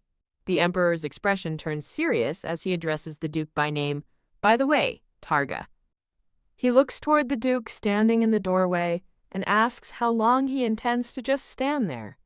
The Emperor gestures wildly, complaining about the state of the house and saying he nearly fainted upon seeing it. He insists they send the children to the palace, but the Duke flatly refuses, declaring, "I will raise my children myself." The Emperor angrily declares this won't do and orders the Duke to come outside. But Targa calmly accepts the challenge. His Majesty's aide, Montes, desperately tries to stop him as a nonplussed Sarah looks on. Montes sighs, thinking to himself how the Emperor and Duke's terrible communication skills have led to another fight. Sigh holding Sierra, Montez asks the emperor why he couldn't have been more patient after all the preparations, piquing the little girl's curiosity. The narration reveals the preparations were for a grand festival to honor Targa's contributions and improve his standing. As they leave, Montez encourages the young lady to bid farewell, and Sarah happily waves bye-bye to her family. Sarah clenches her hand, realizing the Victory Festival is the perfect chance to bring her father and grandfather closer together. Later, Sarah toddles through the library with purpose, as Rowan calls out to her in confusion. Castiel finds his sister scribbling on the floor and asks what she's doing. Sarah knows her dad won't go to the palace easily, realizing she'll need an accomplice for her plan to succeed. She presents her work to her brother and Rowan, who lean in to ask what it is. Wham! "Big brother? Bring this person," Sarah yells, pointing emphatically at her crude drawing. Sarah presents a clipboard to her brother Castiel, looking up at him expectantly. A friendly, red-haired man in a uniform arrives, offering to read a story to the young lady. After 6 hours of reading, the exhausted storyteller begs to continue tomorrow, but Sarah insists he read it now. He continues reading to the captivated children, narrating the moment the beasts appeared in the story. As the story continues, an illustration of a stern, blonde-haired knight appears as the narrator announces the knights have emerged. Outside, the emperor confronts Targa, questioning his refusal to attend the Victory Festival and warning him of the consequences. Targa dismisses his father's concerns, but the emperor presses on, calling his name. The emperor asks a pointed question. Does Targa want his children to grow up the same way he did?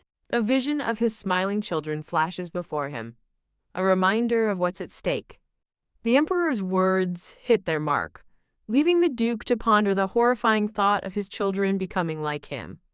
His expression hardens as he internally vows that he would never allow that to happen. Sarah, now in a frilly blue dress, happily kicks her feet while sitting on a chair. Looking at a book, she thinks to herself that she wants to go to the festival with her brother. She excitedly shoves the book at Castiel, who begins to object. A few minutes earlier, Sarah had demanded that Mars read a book to her. Mars recognizes the story as the Bremen Town Musicians and asks Sarah if she's interested in music.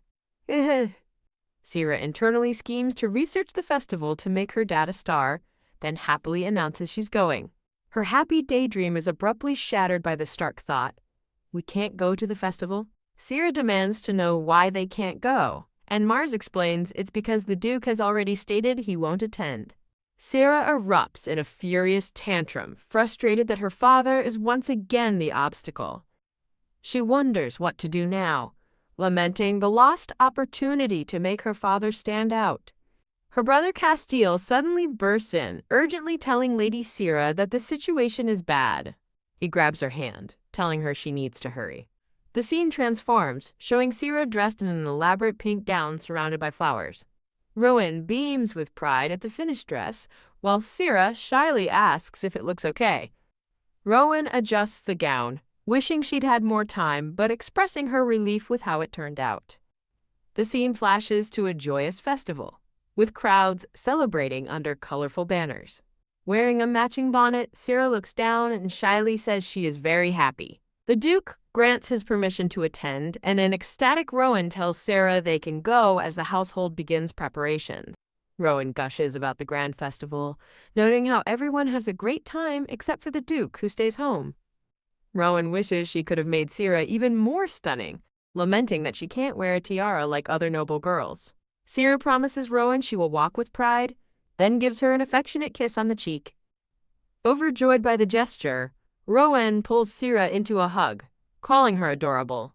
A narration explains that the festival is a grand event where the entire empire unites. Sarah clenches her little fist, her face set with determination. She imagines her father making a grand entrance on horseback, capturing the entire empire's attention at the festival. Sarah pats a large, dark object, confident this is the perfect way to make her father's presence known. She looks up in surprise as a large black bird lands right in front of her. The narrator notes how the little girl in the pink dress and the black bird seem completely lost in their own world. The blackbird fumes with glowing red eyes, jealous that it hasn't received a peck, as Sira asks what it's mumbling about. Her eyes widen in sudden realization as a thought strikes her. "Belzeb, your eyes are red," Sarah exclaims, asking the now-named bird how he did it, to which he replies with a startled, "What?" Sira wonders if Belzeb can change other parts of his appearance, like his wing or beak color. Belzeb eagerly agrees to show her his abilities, but insists they do it somewhere else. A delighted Sira beams, her new plan taking shape. The scene transitions to an aerial view of the bustling festival route leading towards the castle. With a triumphant fanfare, the Victory Commemoration Festival officially begins. Joyful crowds celebrate in the streets, tossing confetti into the air. A dark-haired noble observes the unprecedented number of people, while a woman beside him notes it's because the decade-long war has ended. As a noble gloats about their victory, the emperor is informed that the Grand Duke's knights are approaching. The Duke's knights, led by the red-haired Mars on horseback, begin their procession through the cheering city. A snide noble scoffs that the Duke's knights were just bought with money, shocking his companion. A mustached aristocrat smugly announces the grand entrance of the royal knights. The royal knights make a grand procession on horseback, marching in perfect formation.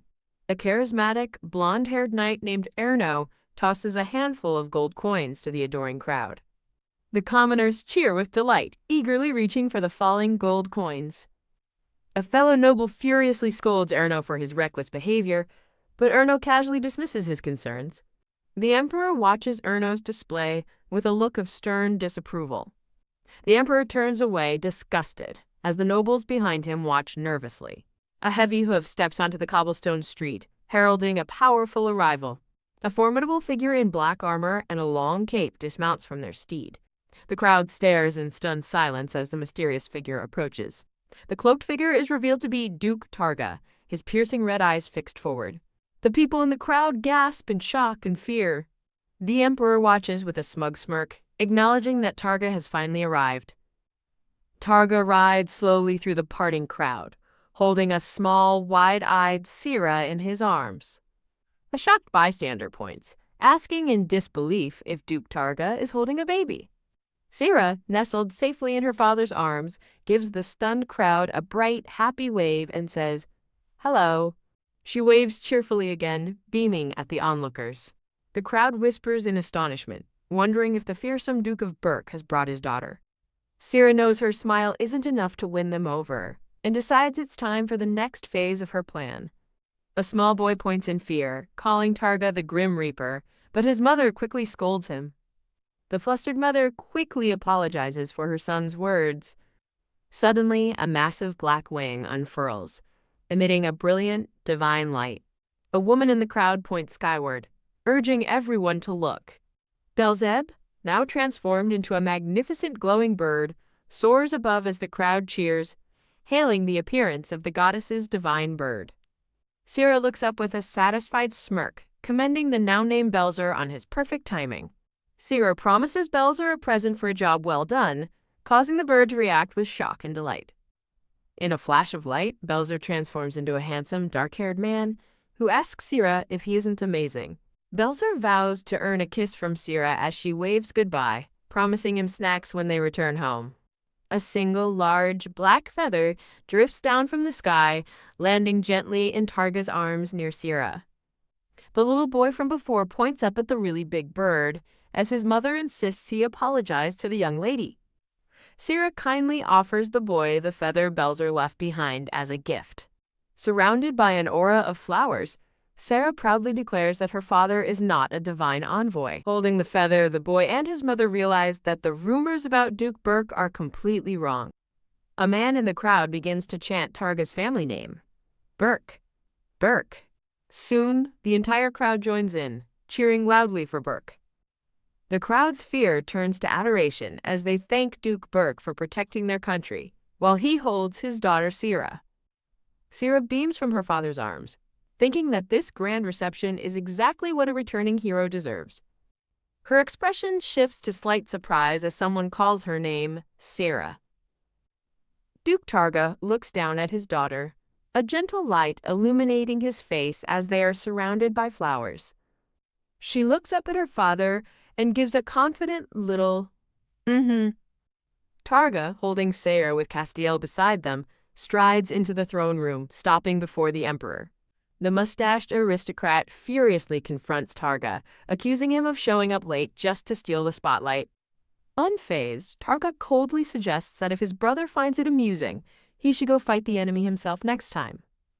A smug smirk plays on Targa's lips as he challenges the emperor. The mustached aristocrat seethes, but the emperor calmly intervenes, declaring there will be no more nonsense on such a wonderful day. Sarah internally cheers on her grandfather, impressed by his intervention. The emperor reflects that while he made some distasteful choices, seeing the children makes it all worthwhile, especially now that they're the most beloved. A bearded noble rushes to the emperor, excitedly confirming that the bird they saw was definitely a divine bird. A woman agrees that the duke's arrival with a divine bird is an auspicious event, while the mustached noble grumbles in frustration. Hee. Sarah schemes to find a seat in the guest of honor section and comfortably enjoy the show. Her plan is cut short as she's pulled away, protesting that it was just getting interesting. Castiel looks on with a pale, shocked expression. The bearded noble leads the children away, offering to take them to a designated children's area, leaving the emperor to protest their sudden departure. Sarah happily waves, calling out, "Grandfather." Bye-bye. The emperor reaches for her in dismay as she explains that her brother is more precious to her. The emperor seethes, silently fuming over the insolent brat's behavior. A sinister smile spreads across the emperor's face. Sarah clenches her fist, vowing to get her revenge for what happened that day. Elsewhere in the gardens, Castiel happily makes friends with another young boy. Two noble women gossip amongst the flowers in a sunny garden. From a distance, Sarah watches the sprawling garden party, taking in the scene. The bearded noble tells Sarah and Castiel they can rest there while he steps away. As Sarah starts to wander off, a worried Castiel asks where she's going and insists on joining her. The festive atmosphere is replaced by a dark, menacing vision of shadowy figures with glowing eyes. Dizzied by the crowd, Castiel stumbles against a tree, begging Sarah not to leave him behind. Sarah munches on a snack, thinking how nice the atmosphere is and wishing Rowan could have come too. She stops and looks up, confused by something she sees. Two women gossip about a lady in mourning clothes, identifying her as the Duchess of Remu. With a sad expression, the Duchess endures the whispers of pity about her fall from high society. The gossip continues, revealing that the Duchess's late son wanted to join the Onyx Knights, but ended up in the Royal Knights instead. One of the women whispers that the Duchess would never send her son into the monster den led by the Grim Reaper. Crunch. Crunch. Two maids are startled by the sound of someone eating nearby. The maids apologize for Sarah, who turns away with a huff as onlookers tisk, calling her a monster's daughter. A hand suddenly grabs Sarah's shoulder from behind. A terrified Castiel has grabbed her, pleading with her not to wander off alone as she yells for her brother. Thump. Castiel faints from the stress, slumping into a chair as Sarah rushes to his side, asking if he's okay. Castiel looks down in despair, asking Sarah if he's really that pathetic. Sarah gently cups her brother's face in her small hands. A pair of legs and fine boots steps into view, approaching the siblings. A smirking, reddish-haired boy appears, sneering that he's found the monsters. An oppressive aura emanates as Castiel and Sarah face their new bullies. A boy with purple hair joins the confrontation, coolly saying, "Long time no see." The purple-haired boy taunts Castiel, calling him an eyeball monster, as Sarah realizes the troublemakers have found them. He then insults Castiel's clothes, asking if he's a beggar, prompting Sarah to fume silently about her precious outfit from Rowan.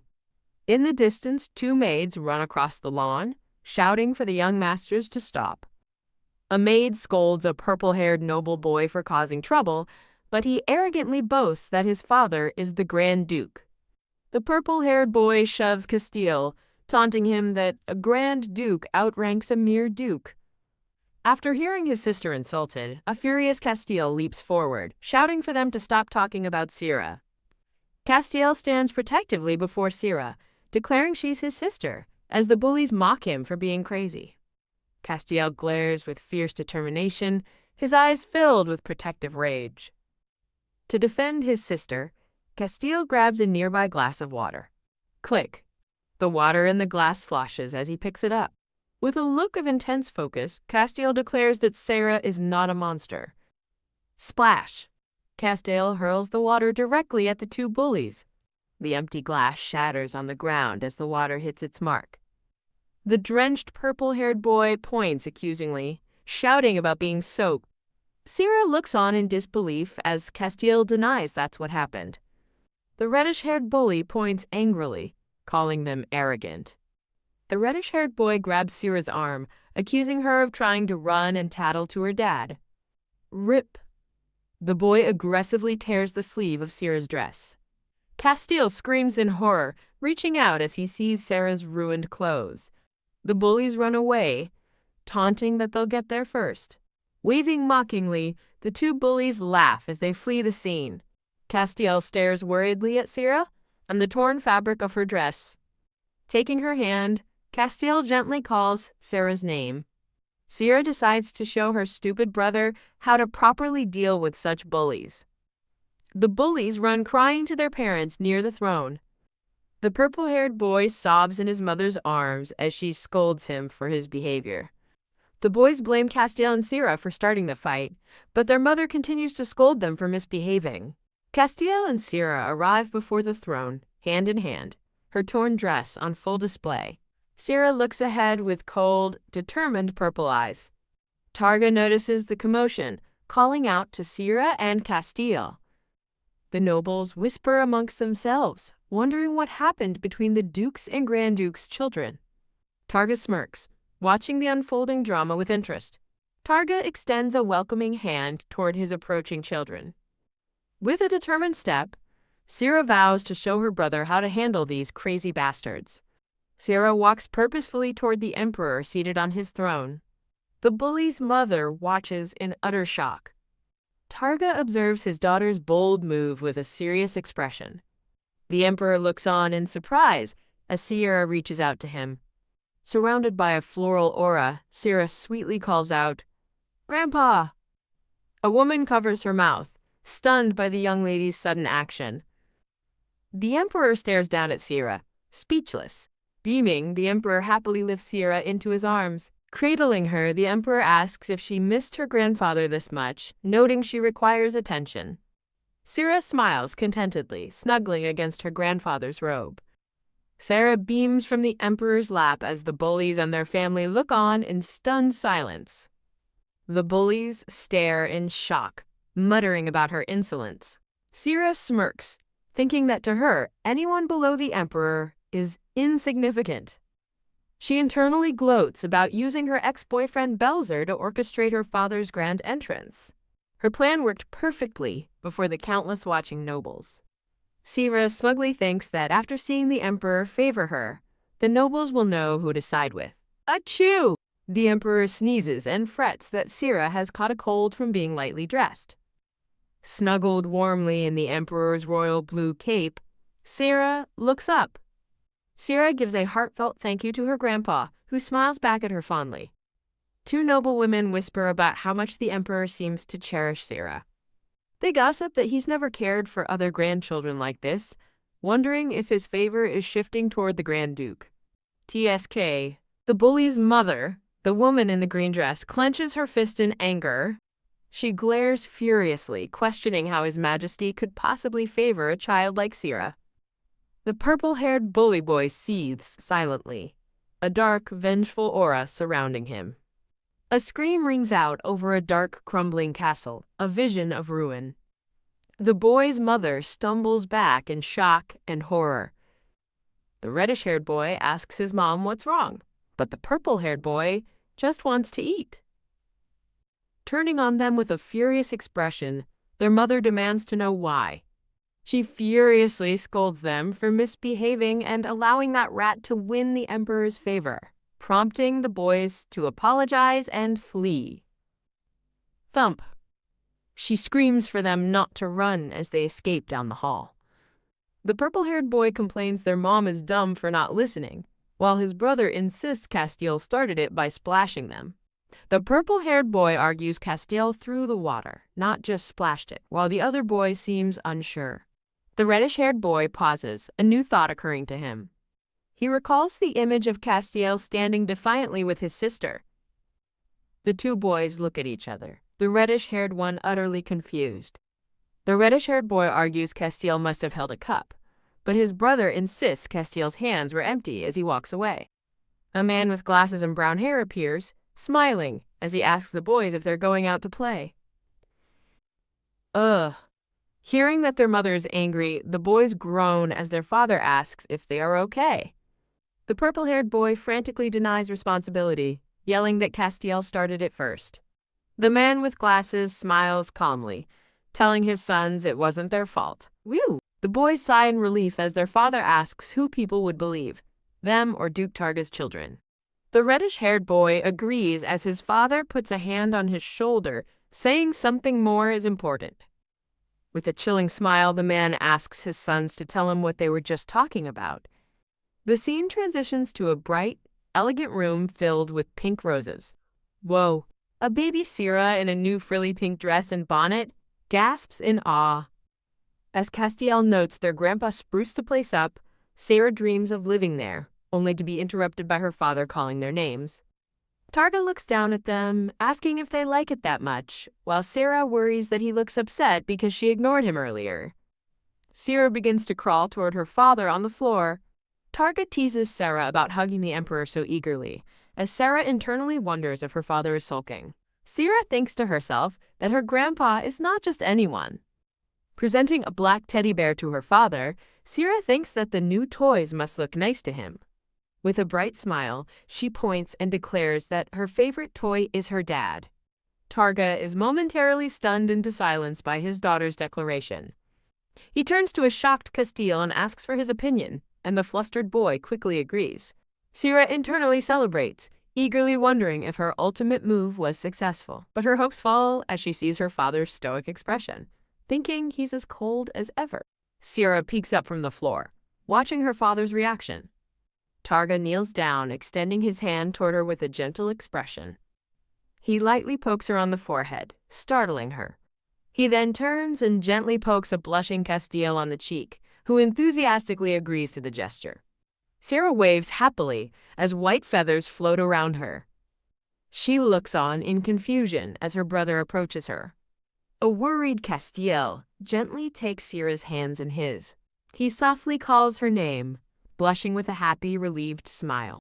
Castiel anxiously asks Sarah if their father's gaze was hateful, needing reassurance that he just stared. Finding his worries odd, Sarah reassures her brother that their dad likes him. She grabs his arm, thinking that more importantly, there's something else she's curious about, her gaze falling upon a glass of water. Elsewhere, a man with brown hair laments their victory celebration turning into a wildfire, as a red-haired woman beside him questions his dramatic complaints. A man with brown hair complains about the royal knights dumping difficult tasks, while a red-haired woman beside him sighs, noting their lack of manpower. A man with long red hair and a blue uniform defiantly asks why he should comply with their orders. A blonde-haired man in a black cape coolly questions if there's any reason to obey the royal knights. The brown-haired man immediately backpedals, enthusiastically agreeing with the blonde man, whom he calls Your Excellency. The brown-haired man vents his frustration, saying the knights dump unwanted work on them and will blame them for any failures. Your Excellency recalls how the knights acted similarly in the Ibril forest, causing the other two men to look on anxiously. Acknowledging that the task would take too long, Your Excellency adds that he knows they want to enjoy the festival, surprising his men. The two subordinates glance at each other, recognizing that this is indeed a problem. With a solemn expression, Your Excellency quietly states that he made a promise to return soon. The brown-haired man Mars beams as his leader tells him this works out well because he has a task for him. Clenching his fist with a confident smirk, Your Excellency informs Mars that there is something he needs him to deliver.